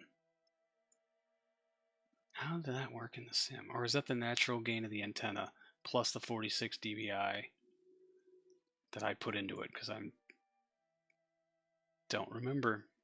Never seen Module Manager reach 6-figure patches before. Welcome to RP1.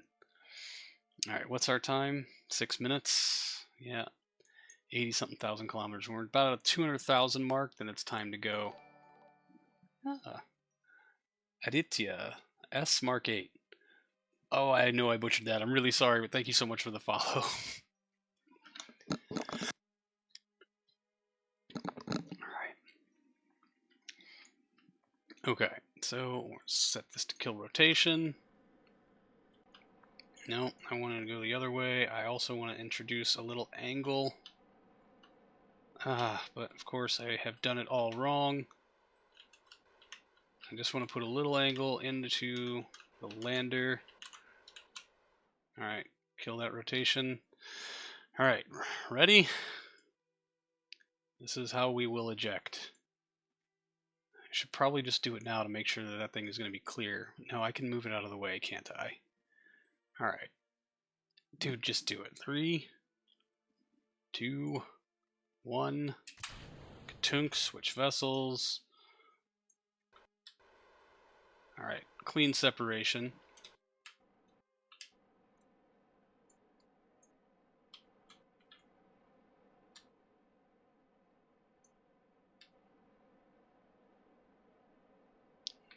Get you up and out of the way. Maybe you can relay comms for us for a little while before you eventually burn up and die. And set your throttle to full. That's going to make it go quicker, so let's not do that. Alright. Heading looks good. Here we go. Avionics, there are none.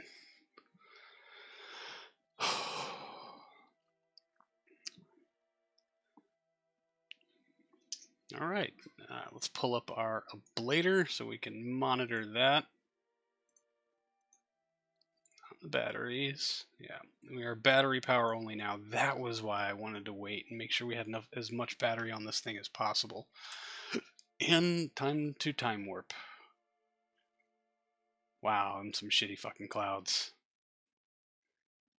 I did this whole visual mod thing just so Venus would look pretty for this, and it ends up looking way worse. Alright, we're getting ready to kathunk. Miss the old days when Module Manager had to apply all those patches every single time you launched the game, resulting in 35-minute boot times. Oh, I remember those days. Alright, we are a little off axis, but according to the simulations, this thing is naturally aerodynamically stable, and as soon as we start getting some weight on it, it should work. Currently, we do have a comms uplink. Look at that! We've got comms uplink with the one I didn't think we'd have comms uplink with. Oh, dude, that is awesome! If it's still up there, boom, boom, boom, boom. There goes our service module. Thank you for your service. Boom. Cleaned up most of our trash anyway. I cannot believe we have comms. Alright. Here comes the pain.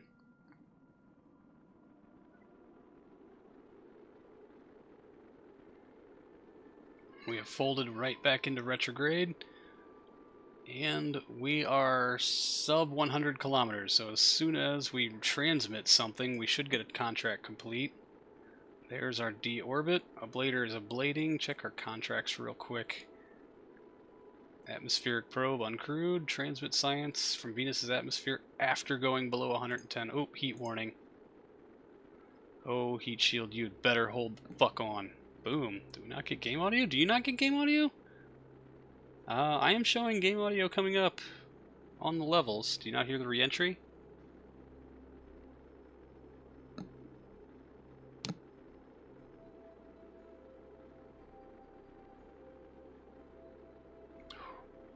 Alright, heat has dissipated. We're pegging out at about 8 Gs. We hear no game audio. Oh, fuck me. Alright, give me just a second.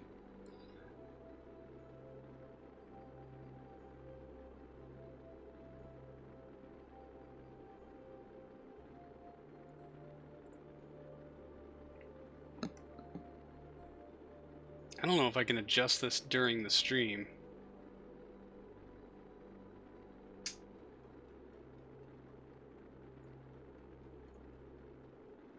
Y'all are getting every single audio track I have.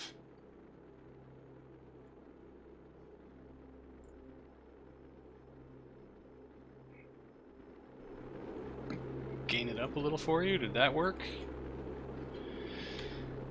Using OBS, it should be fine. Yeah, you just hear the ambient music. Oh, okay. Well, if you're getting ambient music, you're getting game audio. Because I only have the one channel. I guess we can gain down the ambient audio. Settings. Ambience. Oh, the spacecraft got dialed down. Let's return that to 50%. Ambience down, hit apply. Accept. Resume. Hear the air rush now. There we go. Alright. Very quiet compared to me. Yeah. I was traumatized once because I made a YouTube series about 7-8 years ago in which the first 8 episodes you couldn't hear a single thing I said over the rocket noises. Okay. We made it through. We made it through the bad part. Now let's do the stupid part. deploy. Yeah, let's let the G loading pass a little bit more, get a little less speed on this so we don't tear anything up, and get ready for aeroshell deployment. Ding! Yay! Venus atmospheric probe contract complete. 3, 2, 1, stage it. Wow, that made a noise. Parasail deployed. Yay! Stupid little thing. Continue being stupid. Alright.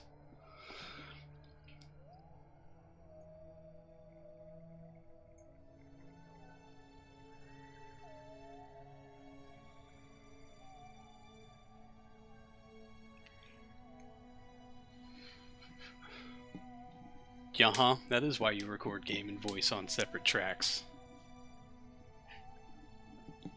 Yeah, I did have them, in fact, on... Now, was I separating tracks at that time? I don't think I was, because I was...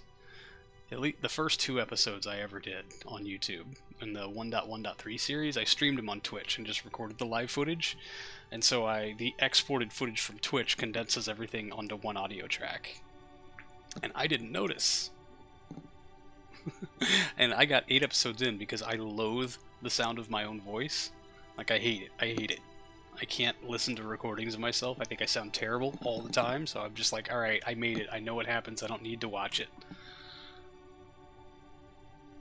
And, yeah. It took me somewhere around 18 episodes to figure out that you couldn't hear anything I was saying while there was a launch going on. And so now I habitually gain down the game audio significantly.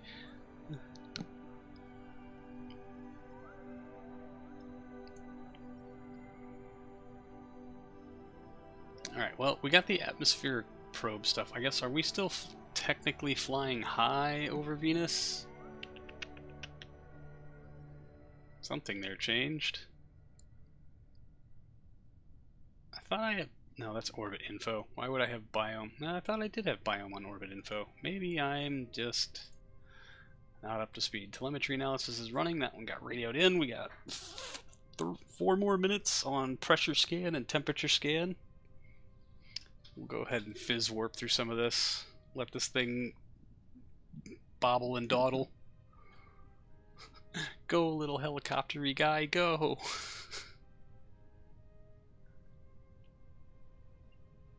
I wonder how much crap the clouds are going to look like once we get below the cloud cover. 51 kilometers and descending at 63 meters per second. Not bad, not bad. 2 more minutes. Oh, the pressure scan just changed. Telemetry scan is running again, so I think we changed from flying high to flying low. Yep.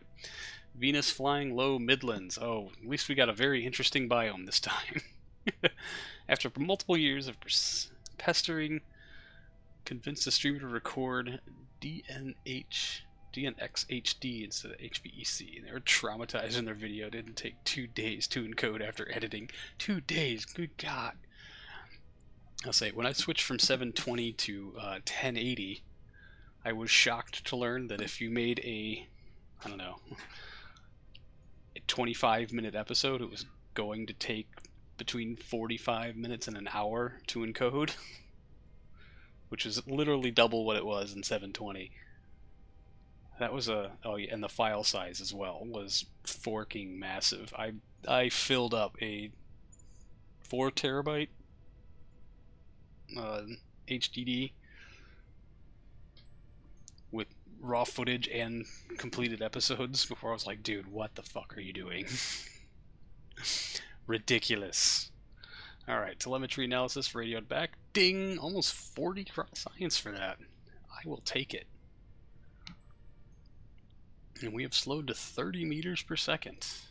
I cannot believe we still have comms. This is alarming, but yes! I am so happy! We get to radio stuff in live for the descent. Oh, mission control must be ecstatic.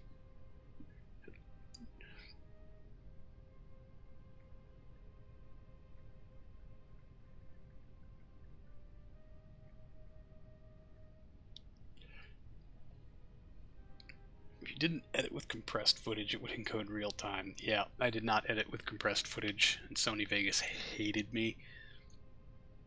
anything that was longer than like an hour, it was doomed to crash at least once. That mass spectrometry is now an invalid situation, flying low. That must be it. That happened a long time ago, so I don't know why I'm just now noticing that. Alright, our helicopter has started helicoptering appropriately. It's got its descent dead on now that we're in the lower sectors of the atmosphere, which is very pleasant for me to see, even though it's pretty whitewashed out there. Temp scan radioed in. Telemetry analysis, pressure scan, and temp scan all radioed in. That is awesome. Now I wonder if we'll actually get video imaging all the way done before we touch dirt.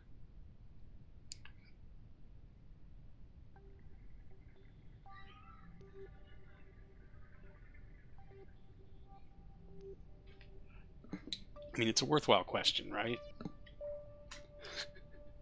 Probably not. So what are y'all doing today? Because we're going to be here for a while. Having worked in feature film, edited in Vegas. Fuck Vegas.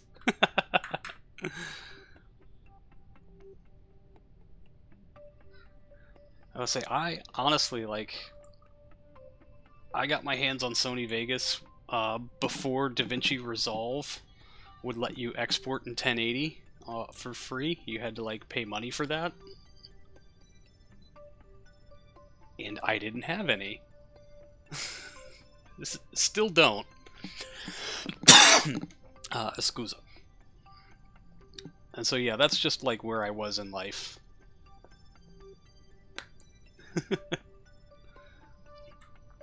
And so that's why I was ultimately like, yeah, Vegas has its quirks, but generally, like, once you figure it out, it's really easy to work with, and it exports in 1080, and I didn't pay money for this, so, like, hey, cool. Good for me, right? And I eventually did try to go back to DaVinci Resolve, but I was so used to Sony Vegas that I don't know, it felt, I don't know, the learning curve was hard enough, and I didn't have the time to sit down and play with it like I would have liked, or like that would have been useful. So I never really got never really got used to it, and shortly thereafter completely ran out of time to do much of any video editing at all. So I still have DaVinci Resolve installed on this machine. I just don't think I've opened it in like 3 years. Wasn't allowed to work on the first Peter Holland Spider-Man because you went on a rant about how god-awful Sony Vegas was. Oops! Yeah, oops.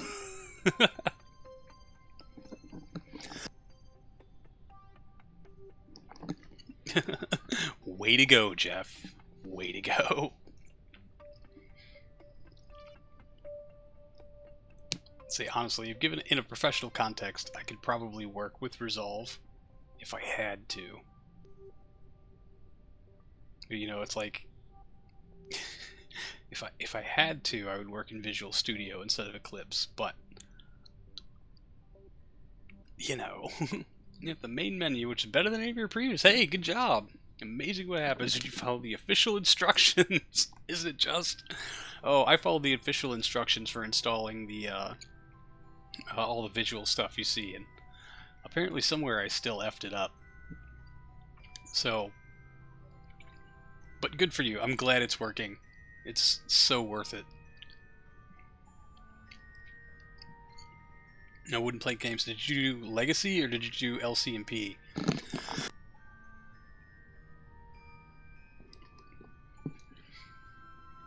Caden Live the Goat. No contest. What is Caden Live the Goat?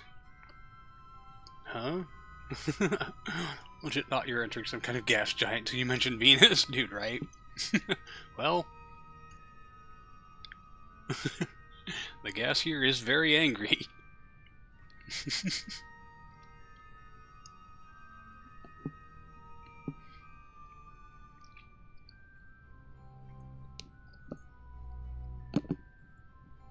Is that the lower bound of the cloud layer, or is that the surface? I can't tell. Let's switch this to radar altimetry. Oh yeah, we are 6 kilometers off the deck.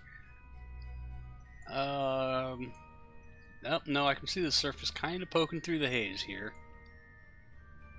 I don't think we're going to be airborne for another 32 minutes, and I would really like to get that visual imaging radioed in. Not that it's much science, but it's something. Kden is an open source video editor, feature parody plus a few with DaVinci. Completely free, runs on Linux and ARM. Interesting. Oh, I'm going to have to look into this. Kden. Editor. Interesting. Thought we were landing on the sun. Yeah. I can see that. We are. It's dang hot enough. Anyway. How's it going, German Aviator? Man, I was really hoping we could get that video imaging all the way done before we hit the ground, but I don't think that's going to happen, because there's the ground. We can kind of see it. Not at this angle, but definitely at this one. And we still have live uplink.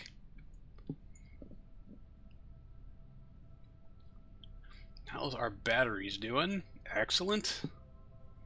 6.44 megajoules out of 7.12. Soon is when the overheat warning should start really ramping up. Right on cue.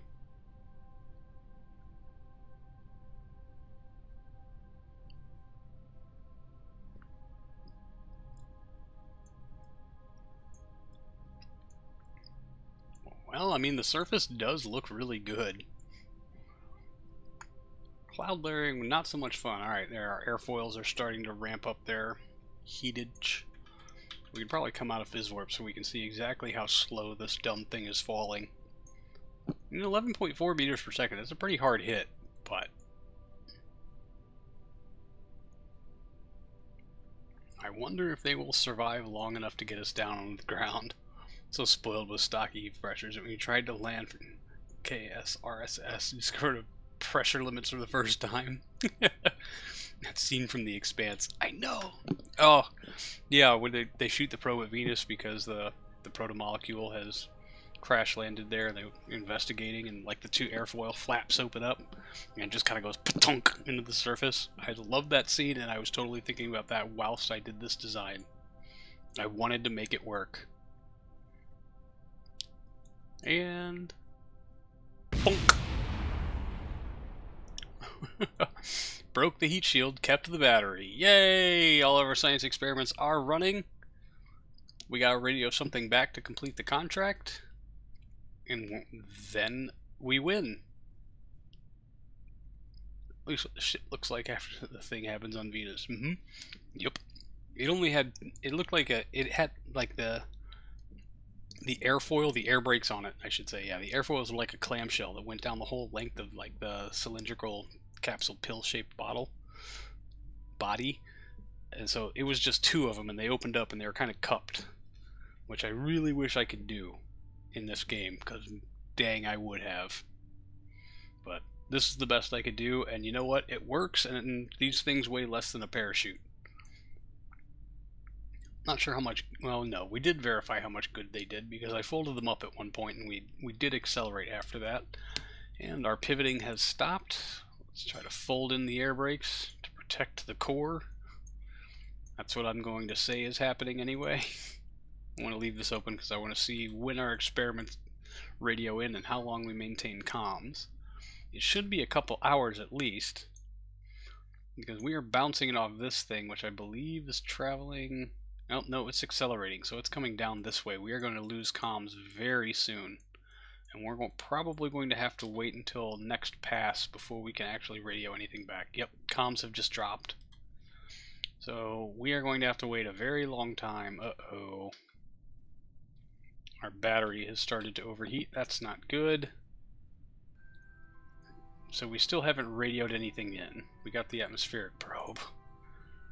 Uh-oh. We just need a satellite to be overhead. That guy, is he speeding up? Yes, so he's on the way in. We'll be here in a couple of hours, which is longer than any actual Venus probe has ever lasted. So now's the part when this is exceptionally cheaty.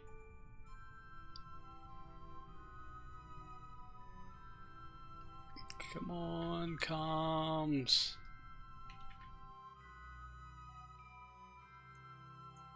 Come on. Great. Now I'm sad the showrunners ditched the Expanse again. Dude, I know. Right there with you. I'm really... I mean... Not that they ended it in a particularly good place, or something that would have qualified as like a, this series is ending, so we're going to wrap up all the loose threads and just kind of like give you a satisfying ending. They definitely did not do that, but my big fear is the series was at a point where it was going to start getting dumb. So I've got to land in the Sunsetty region where the temperatures are normal-ish. Yes. I would agree. That is probably the best course of action. However, that requires a targeted landing that I cannot do. Ding! We've got comms! Contract complete, program complete. Yay! We're still running our mass spec for another minute. And then we're going to wait for those things to be radioed in. We're going to call this one mission complete. It's like a meter wide, shut up. Yeah, my ability to hit anything a kilometer wide on Venus is nil. It's a bunch of cliffhangers for a show we don't intend on making. I hate that. Exactly. But I mean, we all know the worst series ending was Firefly. Like, oh, that hurts so bad. 30 seconds until mass spectrometry can upload. Ding. We're going to let all of this data offload.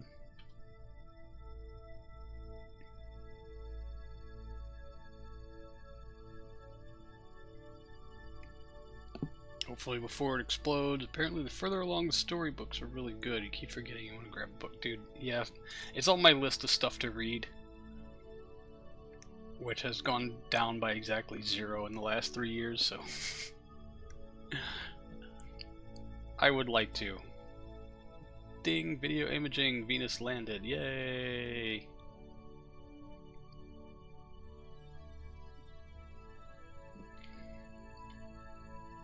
Make sure we get all the nice data off of this. Ding, video imaging 2, empty. We did it! We got all the data off the Venus probe. Way to go, little guy. And now you may melt now. Let's take a quick save. At least Firefly was a money issue, not the showrunners deciding they didn't want to do it anymore. That too.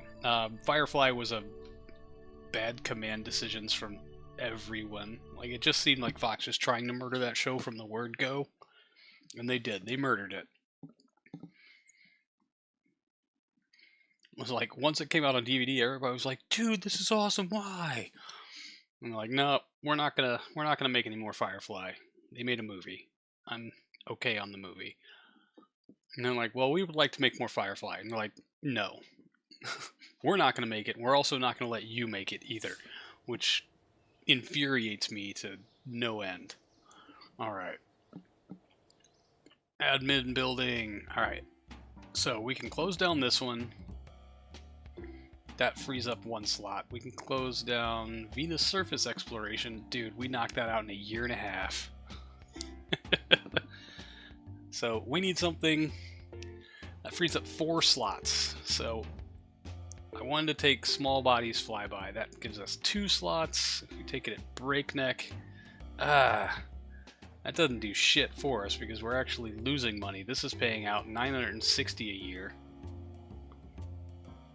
This has yet to pay out as much as it's going to pay out because I can't tell how much it's going to pay out. It's 300 grand, give or take. 350-ish is what it has left to pay out to us. Book should resolve most of those issues. Its wrath, its fall, all the resolutions, all the issues left unchecked. Interesting. Okay. We'll definitely have to check that out. Alright. Small bodies flyby gives us, at breakneck speed, $640 a year, which is nice. This only, man, now I have to keep this because it pays out $960, and I have to finish. Because we're, yeah, like a year and some coin outside of the bounds for this.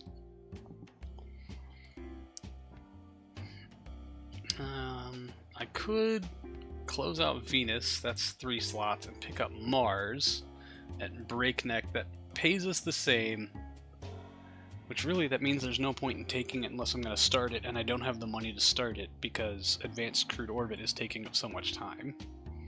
So I might as well not start it until I'm ready to actually start it. I'm very, very upset. I think really the only thing to do is to knock out our last contract here and then wipe the board clean. Start of the show, so I didn't get too invested in the later storylines. Smart. If I book, I'm booking from the beginning. It's probably a good plan. Although I'm pretty convinced that, yeah, if I start reading the books, I'm going to start hating the show. And I don't want to do that. I really want to take Small Bodies Flyby, but I cannot justify sacrificing that much income when we've still got 1, 2, 3, 4.5 more years on this contract that's going to pay us a pretty decent amount of change. So really, I think the objective is to just finish out our docking contract and then wipe the board clean, which these guys will have to be trained up again, and that's going to be 90 days.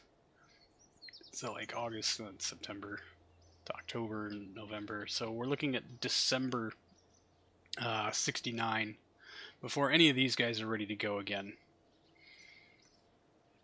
So I got about an hour left in the stream, which means we can warp ahead a whole bunch and try to knock out that Gemini thing. Or we can go into the VAB and play around with lunar landers and do some testing there. Crude lunar landers. But I need to go visit Little Cosmonaut's room, so I will let all of y'all deliberate on that front, and I'll be back in just 1 minute.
Alright, I have returned. Did y'all decide what we're doing next? Nope.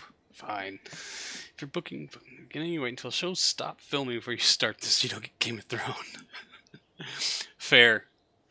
Very, very fair. Alright, let's clear these two, because I don't need to be reminded of that. Let's go to the VAB. Let's do some lunar landing testing, shall we? Maybe I just, don't I have one? No, I don't have one open slot, or I could take a program that I need. I should upgrade the complex. Man, I'm going to have to do so much upgrading on that lunar stuff, and you really have to rush it if you want to start doing stuff right away. So I'm still in mid-build on this, which is something I typically don't do on stream, but I figure it's close enough to where we can start testing it that it'll be okay. You can see how autistic I can get on some of these things. Yeah, I've got my Merc and Vesta, and I thought I had a series flyby, although I think it's actually Vesta 1 is my series flyby because I didn't save it under a different thing when I should have. A, B, C, shouldn't it be? No, it's L. L is after F in the alphabet. You dummy. Load. Yes, we know.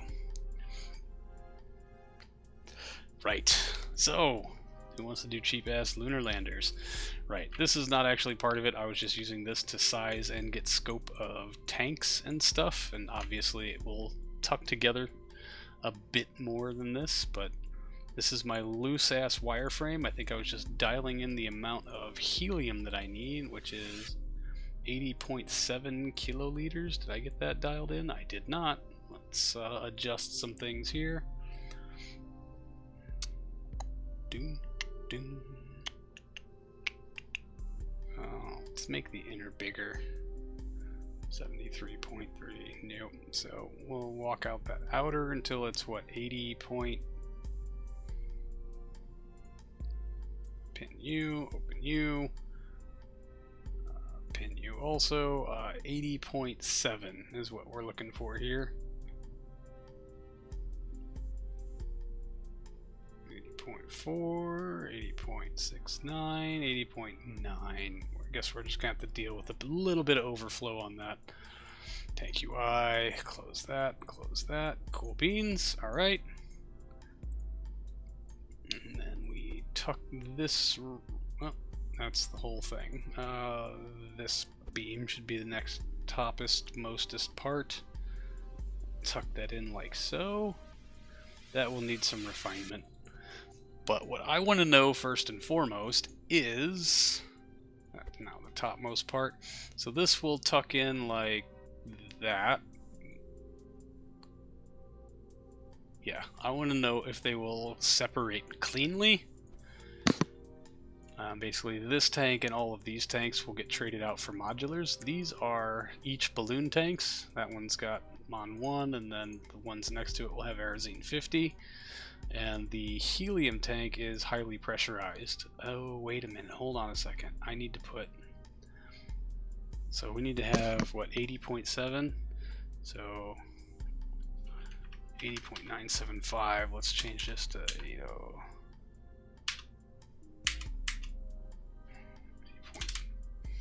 710, and we'll hit update here, and then we'll put in a touch of fuel for everything else, because that you need that to make it work.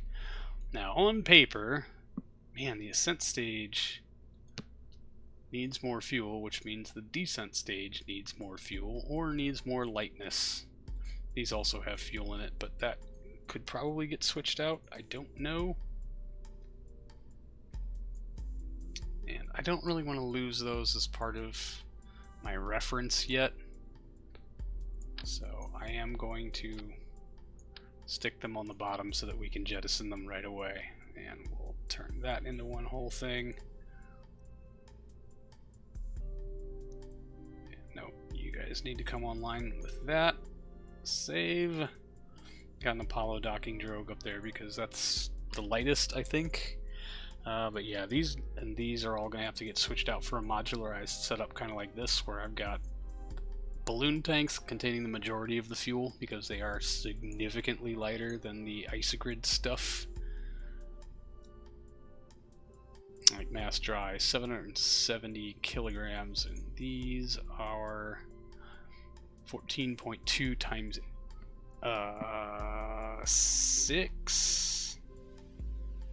8 times 8. Still way later.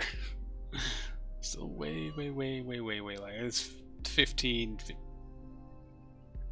times 2 is 30. So I mean, yeah, we're still definitely not 700. Closer to like 200. So we save multiple hundreds of kilograms.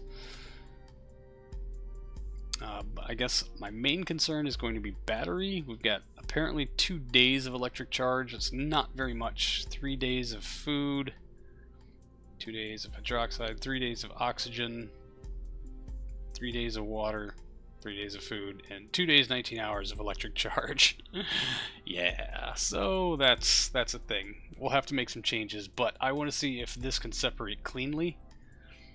So let's simulate, start in orbit, Earth, Moon. Well, let's do a 150 kilometer altitude, 0 inclination simulate. Here we go. 1 or 2 man. This is a single person.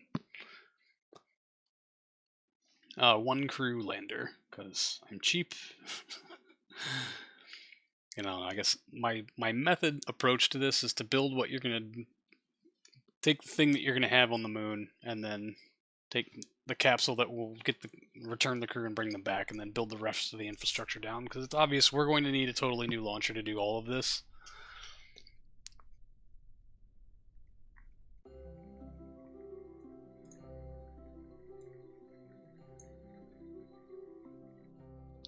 Supports 0. That's not right. Alright, stage, avionics unlocked. Okay, good. Angle to retro, please. Give that a nudgy nudge. That can shut down. I would like my landing info, please. Ching. There we go.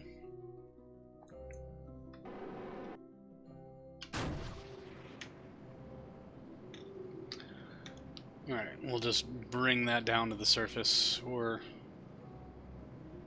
Yeah, I guess we'll go direct descent. Shut that down, there we go. Where are we coming down? Over here. At night somewhere. Not great. Not great at all, actually. Let's give it another bump. Boom. There. That's good enough. Near the Terminator. I mean, you could EOR. Yeah. Well, this on its own is like 17 tons. I don't know if our big boy will actually get 17 tons to the moon without some significant upgrades.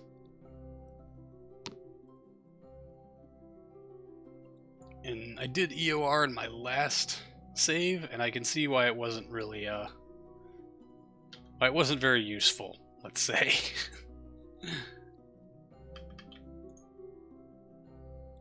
Report.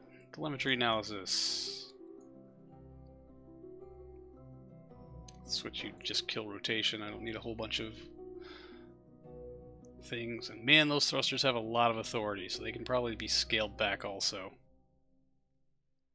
Alright. I'm going to watch our suicide burn countdown, but I'm going to try to light the engine well before. Oh, that's... I was watching our time to impact, not our suicide burn countdown. Alright, surface velocity negative. I can see, yeah, like I said, I can see why EOR wasn't actually used, because it sucks. It sucks real bad. And yeah, I think I did it on what was basically a different iteration of the big boy launcher we're using on this save. Because I'm old and resistant to change, and ended up having to use a lot of RL10s for the uppers. I'm not using RL10s this time, so 3 minutes on that suicide burn countdown, and it is bobbling around that 3-minute mark very, very, very uncomfortably. Okay, now it has moved into the 2-minute mark.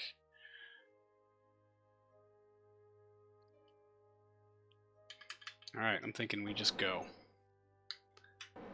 Start that ullage, and boom, light up full bore. Go to town.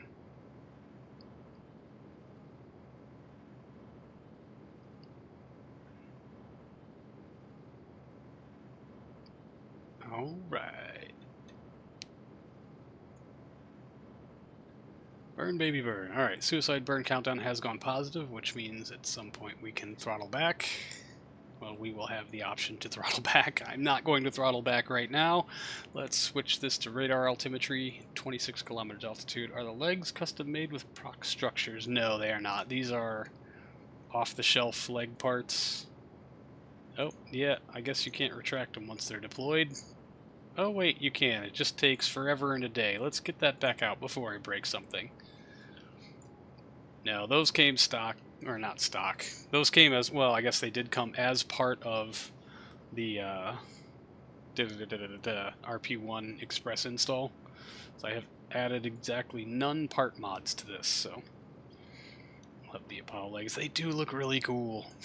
I have to give them that. They do look awesome. And for something that has an animation attached to it where you're kind of stuck, because there's, I don't know, they remove the robotic parts. So if you're stuck using something, you might as well use something that looks really good. And those look really good. I'm not getting any engine noises either. No, they're there. They're just super fucking faint.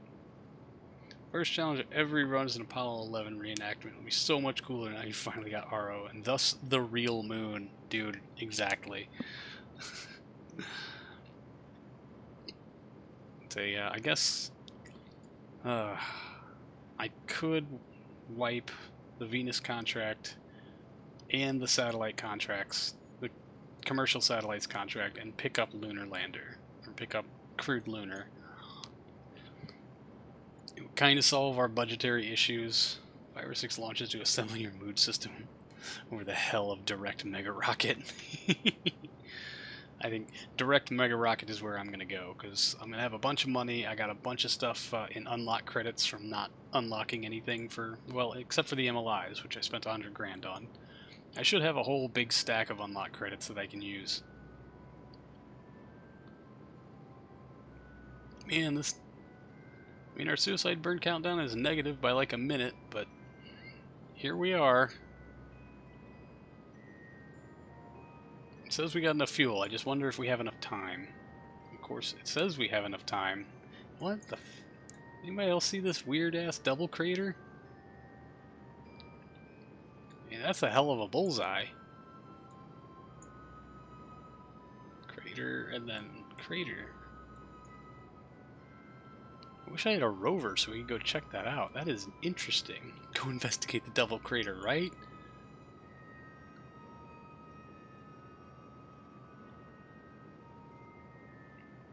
I would really like to.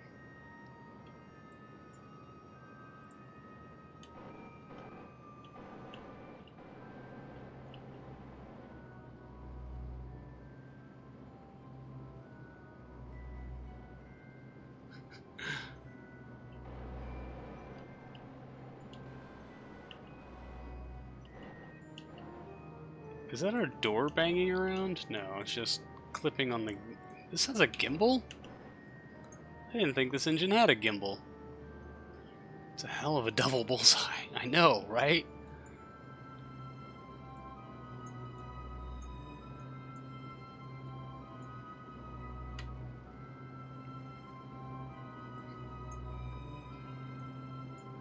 I'm uncomfortable with how low and fast we are.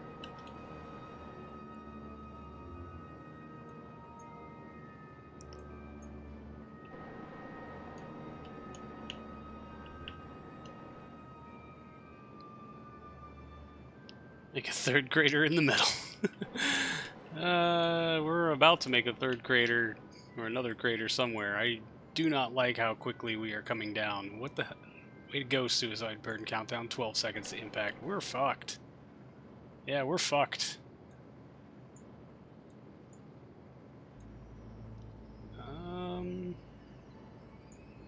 Okay, let's check that separation. Hey, it separated cleanly.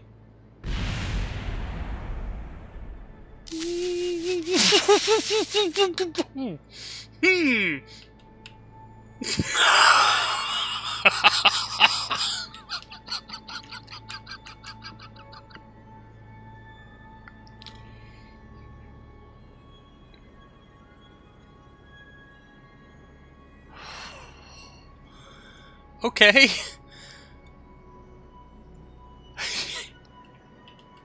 My butt is definitely a little puckered. Something landed at least. What's our apogee? 32. We need to climb some more. Okay. I have unpuckered now.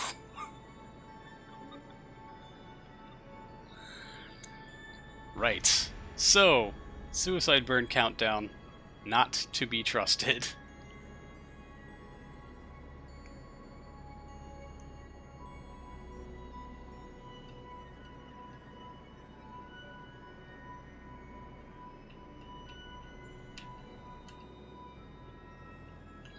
Let's assume our awaiting spacecraft is in a 150-kilometer orbit.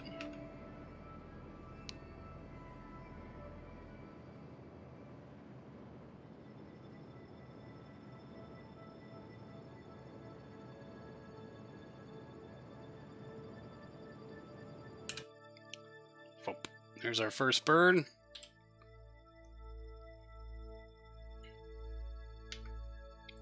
Nine minutes to apogee, really now. Okay. We're bouncing a signal off of one of our landers. Houston, good news. Confirm 00 more capabilities on the left than the astronaut timers. Alright, orbit prograde, please. How much thruster fuel we have left? About half. Not bad.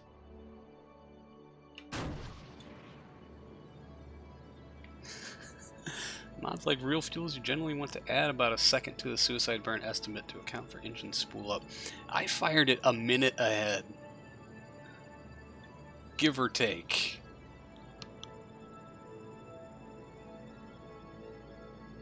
So I was like, oh, I've got throttle. If I overshoot, that's fine. I'll just throttle back.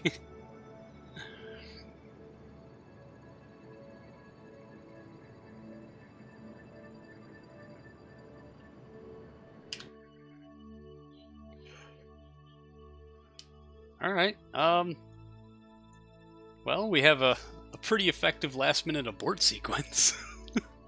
Jesus, that was terrifying. Okay. Let's revert to launch and let's try to actually land this time. Let's just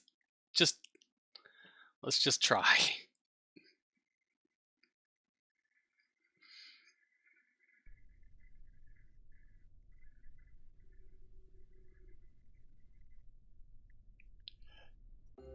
Bloop. Alright, stage. Retrograde, RCS to arm.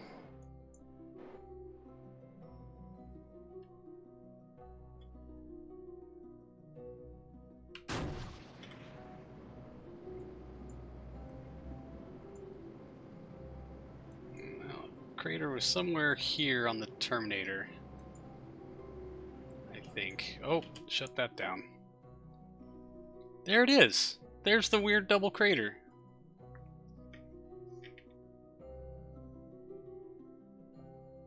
Or is that the... Oop, or is that the weird double crater? That looks like a crater inside a crater. And there was another big crater right up to it, so that looks kind of like it. I do really wonder.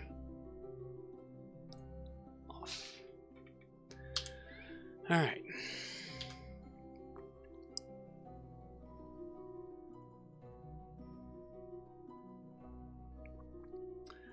Now, we're going to start the suicide burn countdown with about 2 minutes on the clock.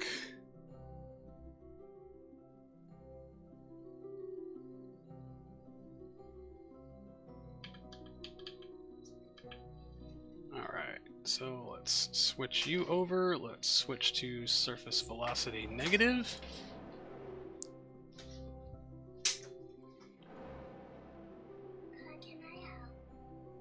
Of course you can help. Alright.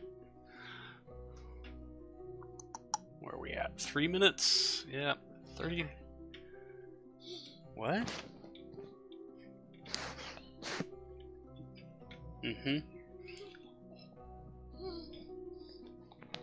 Alright. Wait, what was I doing? Yeah, 2 minutes. 2 minutes, sorry. I'm very distracted. The little one has come in to say hi, and she wants to help, so she's going to help. Suicide burn counts as a wild guess with real fuels RSS. It seemed to work pretty predictably with our uncrewed lunar landers, which was nice, I guess. Yeah, suicide burn countdown, bouncing around a whole lot thanks to the rugged terrain. I guess we'll just time warp it in. Give it 2 minutes lead. There we go. Alright, can you press the Z? Yep. Boom. Nice. Alright. Are we right here? Mm-hmm. Are we on this side? Yep, we're on that side. And now we just wait to see what happens. Now our suicide countdown has gone down to 20 seconds. That's interesting. Looks like it could be the Marth double crater according to Google. Holy shit, it's real. Okay. Interesting. That is one hell of a bullseye. And our suicide burn countdown is continuing to go down.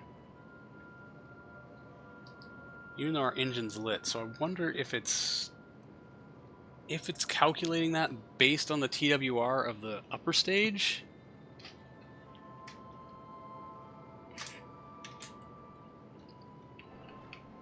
Which means if we want to land correctly, we need to add some angle up into this equation and see if we can't get that number to start going back towards 0. Oh yeah, let's switch this over to kill rotation so I'm not fighting it the whole time and bleeding off all the RCS.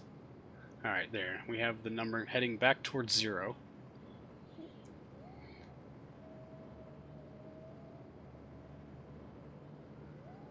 Minutes 44. Okay, we got 7 minutes of runtime. That's interesting. Until the moon has 3 bullseyes. There's the double crater. Maddie, look at this. Here's a crater inside of another crater. Two craters in one. I know, right? How can there be 2 craters? Well, one asteroid hit it, one meteor hit it, and then another one hit right on top of it. It's crazy talk, right? Crazy.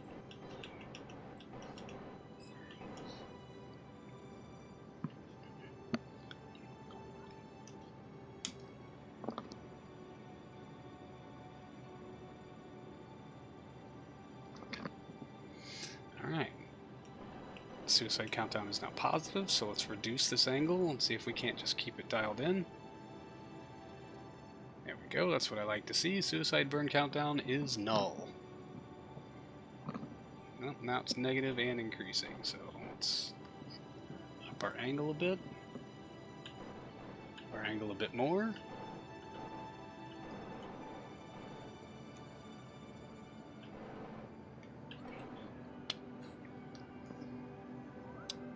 It's going to take some interesting piloting.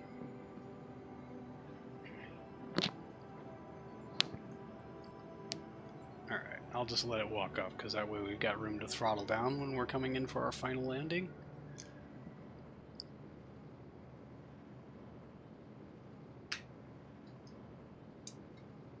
By 0.3 seconds, we can almost spend a whole half a second in a throttle down state. How fun is that? Working its way up to 1 second, so we can probably reduce our angle a little bit and try to normalize that number.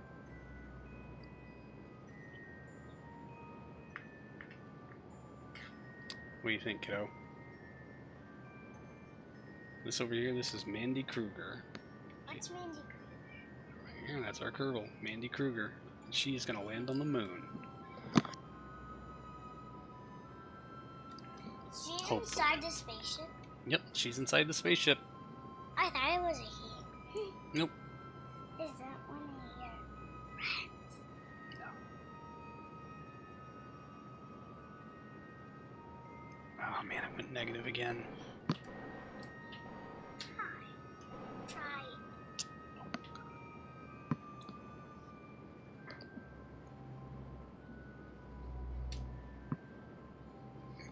Alright, and it's positive again. Reduce angle.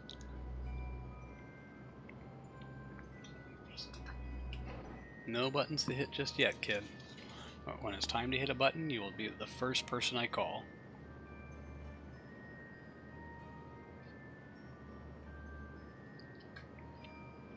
Alright, well, we're already slower than we were the last time when we accidentally almost hit the moon. Lunar Bullseyes in Discord. Awesome. Thank you, Jeff. I think I definitely want to target that for a lunar landing. See if we can't do a targeted landing, which I'm exceptionally bad at.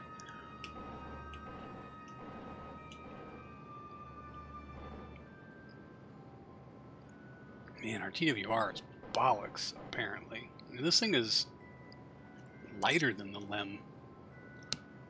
Can we play people game? Not right now.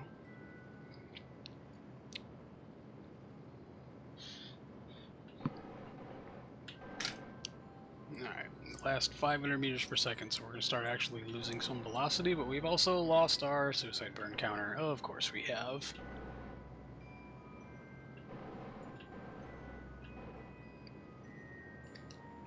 Which propellant have we used? Meh. Strategy with these long burn time landings is to keep the suicide counter as close to 0 as possible. That's my assumption, honestly. Like, if you've got some room on the top of the suicide burn countdown, that means you can come off the throttle a little bit in the terminal phase of your descent, instead of just shutting down the engine as you touch the surface. It's the first time I've really kind of tried to use it as a metric for dialing it in, but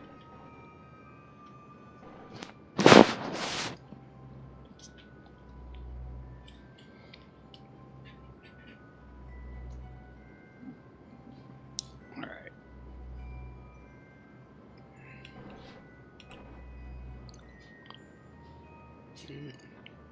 Only if you don't like your kernels and you don't have enough delta V. Long I burn, I'll be leaving the descent module on the ground anyways. It's got a 9-minute runtime.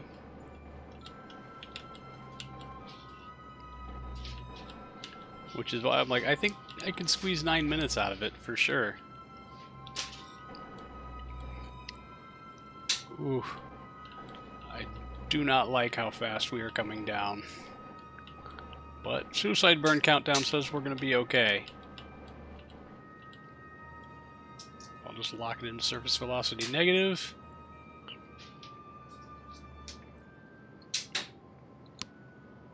It's having a little trouble keeping up. I do not like your undershoot there. It is, suicide burn countdown is going up.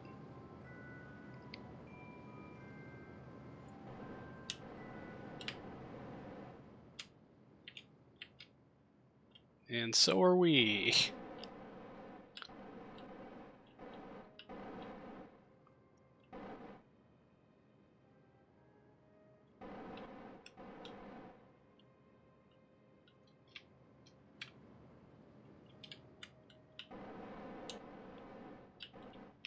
Ease it in. Ease it. Easy, easy, easy, easy, easy.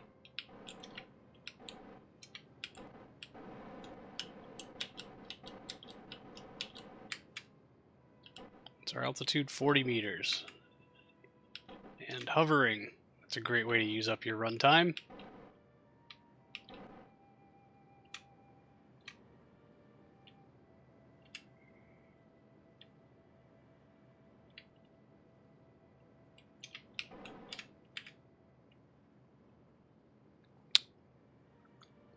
Contact. Touchdown. Booyah. Alright. Now that that part's done. And man, we got 500 meters per second left in that stage. Goals hit the ground at speed at which nothing breaks. Yes. Man, am I pushing the descent fuel-wise. Every lunar lander that's wanted to actually land on the moon had to pitch and hold phase, so there's a margin to correct before landing. Except the Soviets, but only because launching USSR is pure pain, indeed. All right, let's see if we can successfully climb down this ladder. Grab. Man, that seems like a hell of a jump, but apparently there's lots of ladders and stuff. Boing, boing. Hey, you don't have an EVA pack. Holy shit.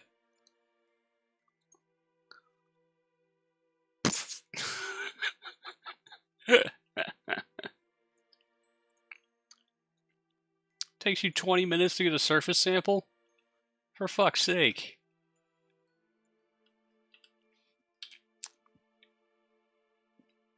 My God. You getting it out with your teeth?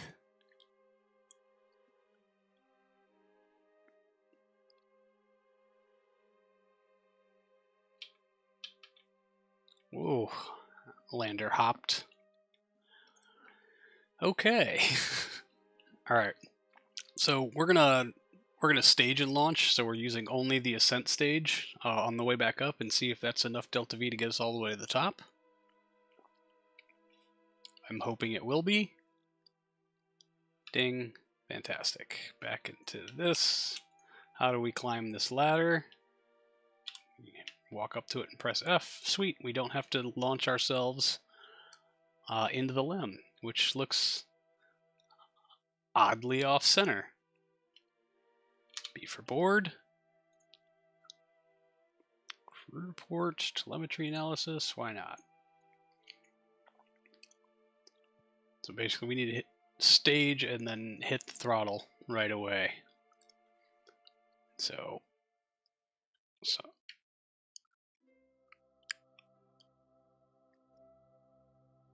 RCS to arm. Off. RCS to arm. Kill rotation. Stage. Throttle. Clean ascent. I'll take it.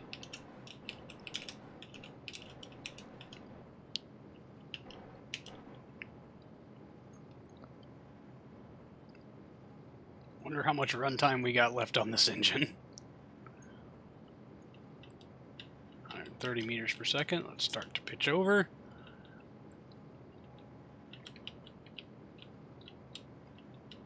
Man, it does feel nice to fly things by hand again.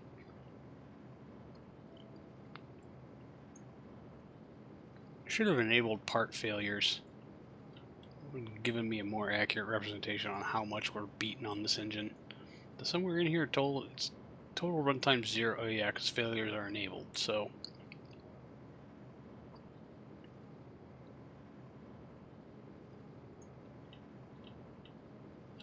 let's flatline it, bro. Let's just go. Let's do the worst ascent we can possibly think of.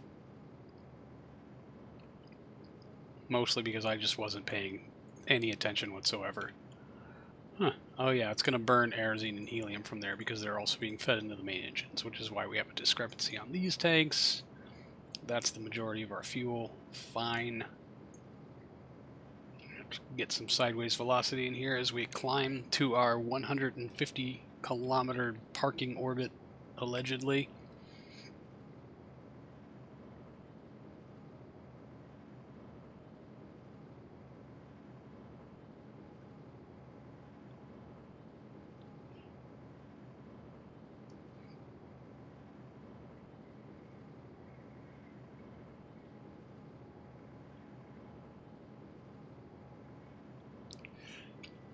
Andy's in there happily doing the Macarena. Just make it back to orbit, sweetie. You'll be fine. I promise. The same engine for ascent and descent. 9 was risky with his moon missions. Hey, we saved like a quarter ton. It's rated for 9 minutes.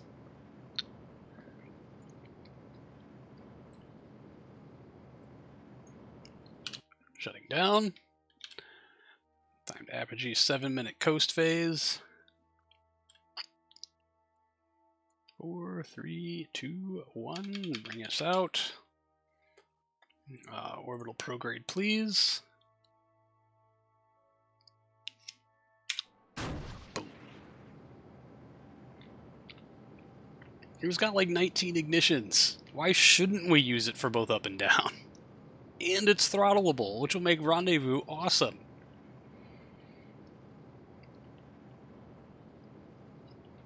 Man, are we going to walk out of this with about 500 meters per second to spare on both sides of this equation? Because I'll take that. Well, way less than 500. Probably more like 2 or 3, but we're going to need a lot of that for docking. What's the start chance? In the 90s, easily. 98.91% ignition chance. 344 meters per second remaining to do a docketing. And honestly, when I launch this thing from the moon, I'm going to take the descent stage as high up as I can, just to save as much fuel as possible. But it does look like the nitrogen tetroxide is the actual indicator of RCS propellant. If we've used half of it and all we have left to do is a docking, that's okay. Because there's a lot of RCS propellant being used in all the things. I'll turn RCS off. It's like, this has a gimbal. The ascent stage normally does not have a gimbal. I forgot that this thing had gimbal. I really thought it didn't.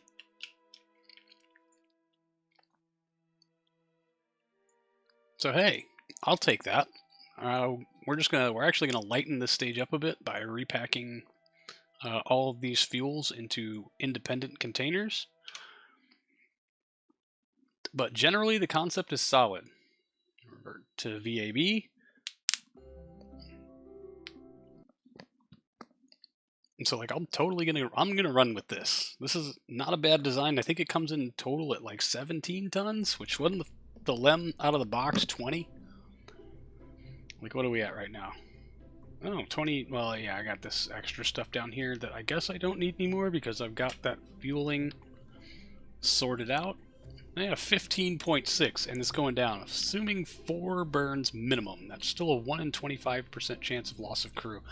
Fail to ignite does not mean engine failure. It just means it failed to light that time, but you've got the chance to relight it. 1 in 25. I think I'm willing to take those odds, honestly.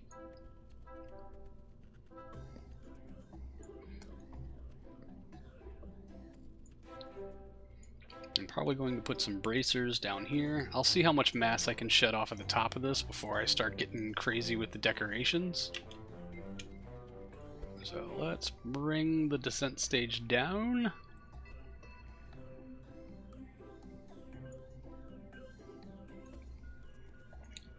And how much do I not like the fuel tanks up top? I mean, honestly, it's probably the best place for them to go, but the fewer fuel tanks you have, the better off you are in general.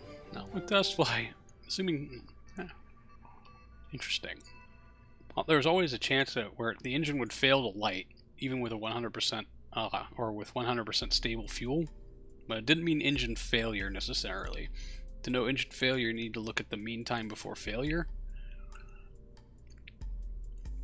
Current reliability 98.4 at full burn, 99.7 at full burn, 925.19 minutes mean time before failure.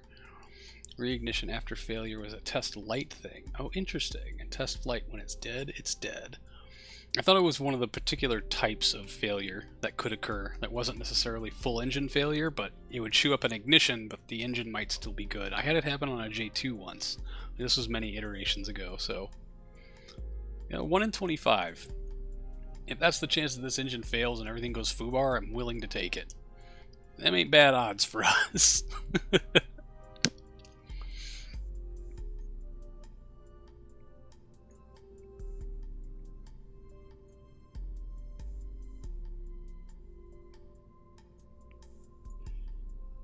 Them really ain't bad odds. Alright, so first thing I gotta do here is write down our total.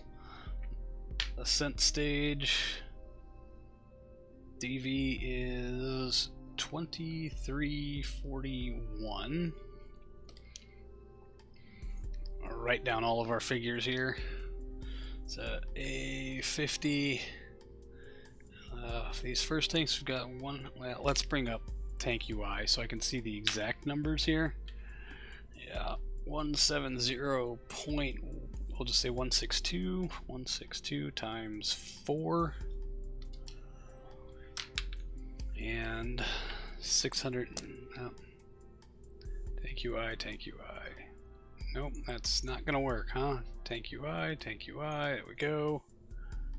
Tank UI plus 673.208. Alright, and also we've got helium. What's in these tanks? 14,368. 68.074. And on 1. Sorry, I will get back to chat in just a second. 675, so it's almost a 50-50 mixture. 67, not quite, 0.907. Sig figs. Alright, test light was the go-to for RPU-01 for a while. I never used test light, I always used test flight, because there's always the chance to choose between the difficulties. I usually picked the harder one because I started with 500,000 funds and I felt like I was cheating enough as it was. I think you've learned about prop stability. A quick burst forwards RCS before ignition, usually enough to kick it in good state. Indeed. MechJeb will actually do that for you. Like those last couple of burns, I was just kicking the throttle on, and it will automatically fire the RCS until the engine is ullaged. Alright, and so in these, helium we got 3631. 0.715 times 4, and then 170 0.844, also times 4. So let me block this off. Sorry, I'm writing on graph paper and I need to get my totals.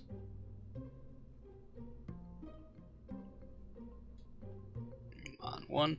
This is why I don't typically do these things on stream, is because they're incredibly boring. But, you know, I got 15 minutes to kill and I don't really want to time warp a whole bunch, especially if we've got some things we can start buying tooling for. So I'm going to start doing some math here. 170, which I know I don't do on the weekends. 170.162 times 4 is 680.648 plus 673.208. So it brings our total Aerozine 50 to 1353.856. Alright, and helium 3631.715 times 4 plus 14368.074 equals 28,894.934. 170 onto Mon 1.844 times 4 plus 675.907 equals 1,359.283. Booyah. MechJeb's auto ullage has killed me so many times not to trust it. Fair enough. Fair enough. Alright. Now, do I want to keep kind of a ring ball truss structure like this one? No, I think I can do this in 4 tanks. 4 like pill looking tanks that are kind of laying on their sides. And maybe truss structure it from there. So let's get this thing off and move it off to the side. Move you off to the side. Fuel tanks. Balloon. Just doing your peg script for KSP. Having to explain to your girlfriend why I was doing math by hand to play a video game was an adventure. No, I don't want 4. I want 2. So I'm going to do 2 and 2. Yeah. Plop y'all down on your side like so. And go to fillet cylinder. Drop that diameter. Tank UI. What are we going to do first? A50? Probably? Yeah, that sounds like a good place to start because it's on the top of my board. Yeah, oh, I need to do divide by 2. Son of a biscuit. 1353.856 divided by 2. 676.928. Hold the phone. How much are in y'all? 949. So yeah, probably not the best idea to just reuse those. Bring that up. Alright. Length. 900's about... Dang, really? It's gotta be double this size? Yeah, because those fuckers are huge, man. Turns out apparently I'm a psychopath. I'm staying out of that one. Man, yeah, they do have to be pretty big, which is probably why I went to so many multi-tanks. So I'm either going to have to stack higher up here, kind of do like concentric rings.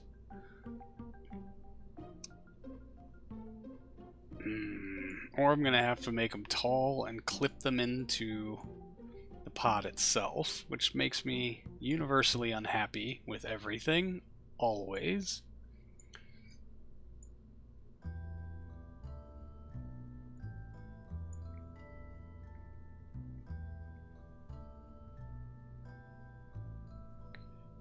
Alright.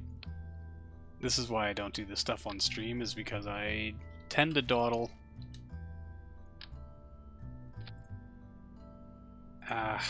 Seriously. Thank you, I. Go away. I don't know if I'm using you yet. What I am going to do is try to make a big block one down here.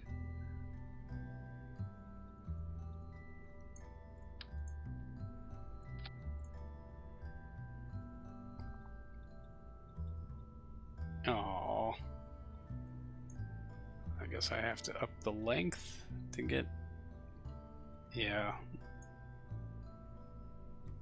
9, 10. Dang it, it's not quite close enough to. And I am gonna have to clip that in. Let's tank UI. How much A50 fits in you? 25. Man, that's like double the amount of aerosine we need. Well, it's like 1,000 more than the aerosine we need.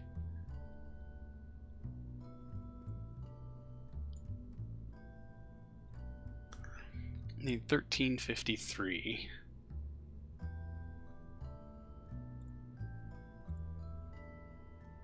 All right.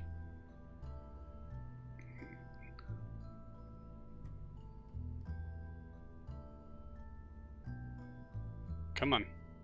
Boom. And then we just dial back the fillet until we get to somewhere close to where we need it to be. Nope. I need to go up, not down.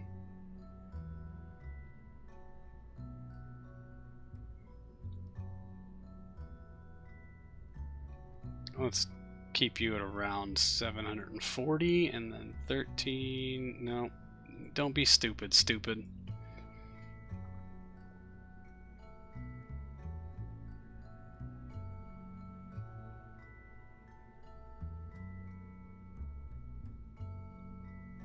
Let's just talk to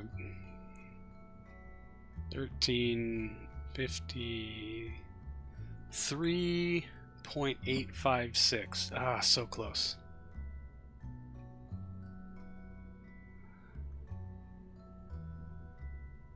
Golly, 13. Oh, it's 1354. All right, good, good, good. So 1353.856. Clear. Update. And then we just snuggle this little guy right back up in here. That takes care of all of our aerosine needs.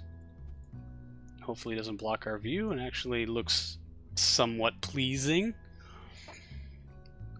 And so I wonder then if, well, if we do 4 of these around the top, lock to 90, let's tank UI, remove the A50. What's our other propellant? Mon 1. Mon 1, add. Alright, so we've got 676.928. Nope. 6, 7. That's A50, you dummy. 1359.283 divided by 4 is 339.82. Oh, we're so close.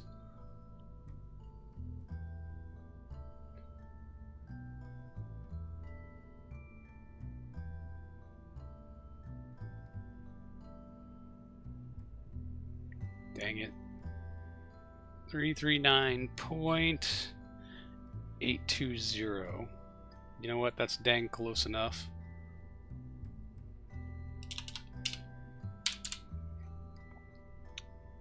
Hero update. God, that is going to be sin ass ugly unless we do something different with this. Let's put the docking port back on. So now we know we've got to clip these down and in.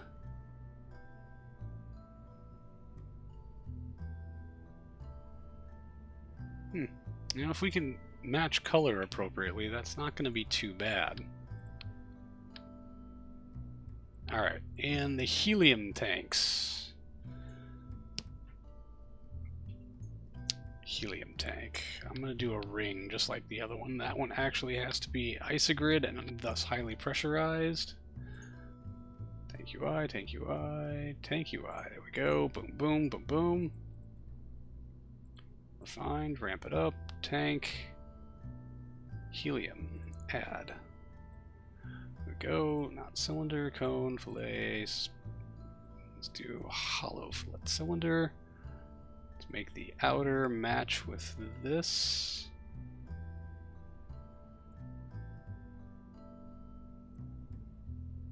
But only just.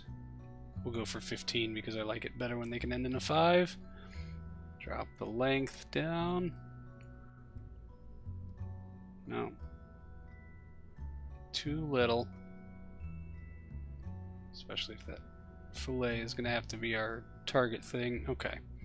And then up the inner a whole bunch. What's our total helium amount? 36. That can't be right.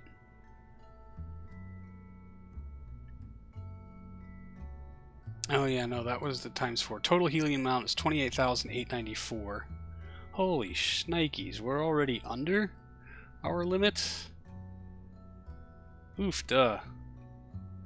And I would like to increase... Oh no, we're over by like a factor of 10. I thought that looked weird. We're in the 280,000s, and I'm going the wrong way with that. We need to be down in the 20-something thousands, but hey, you know what? I am dang near out of time, y'all. I'm sorry, I got carried away with this stuff. And so, yeah, there we go. I just want to dial this in. I just want to get this one, 28,894. It's 27,000. 26, 24, wait, what? I'm going down? Okay. 28,004, 28,007, 28,9. Boom. Here we go. 28,894.934 update, and then fill the rest of it with lunar module descent fuel. Yay. Oh god, that looks awful. But we drop the ring down like so. Come on, get right on the edge. Always just a smidge too much. Boom. Clip that on like so. And you know what? Now we've got to worry about the other RCS propellant, and that'll be it. Alright, y'all. Thanks for tolerating my build process. I will refine it over the course of the coming weeks. It's probably going to be a long time before we get this thing built and flying. 2463, what was our original Delta V? 2341. So wow, we went up 120 meters per second with that tank change out. Shit, yeah. Alright, y'all. Who is out there that we can raid? Noob Mechanics is playing KSP. We'll go give them a visit. Alright, y'all. That's going to do it for me this week. Thank you so much for hanging out. I really, really appreciate it. And I will see all of you in the next one. So it's nice to see how atrocities come to live in progress. Which ties very nicely into some of your first comments about my cool suit cooler. Appreciate that greatly. Have a good one, buddy. Alright, y'all. Thank you so much for hanging out. I really appreciate it. And I will see all of you in the next one. So, until then, see you later.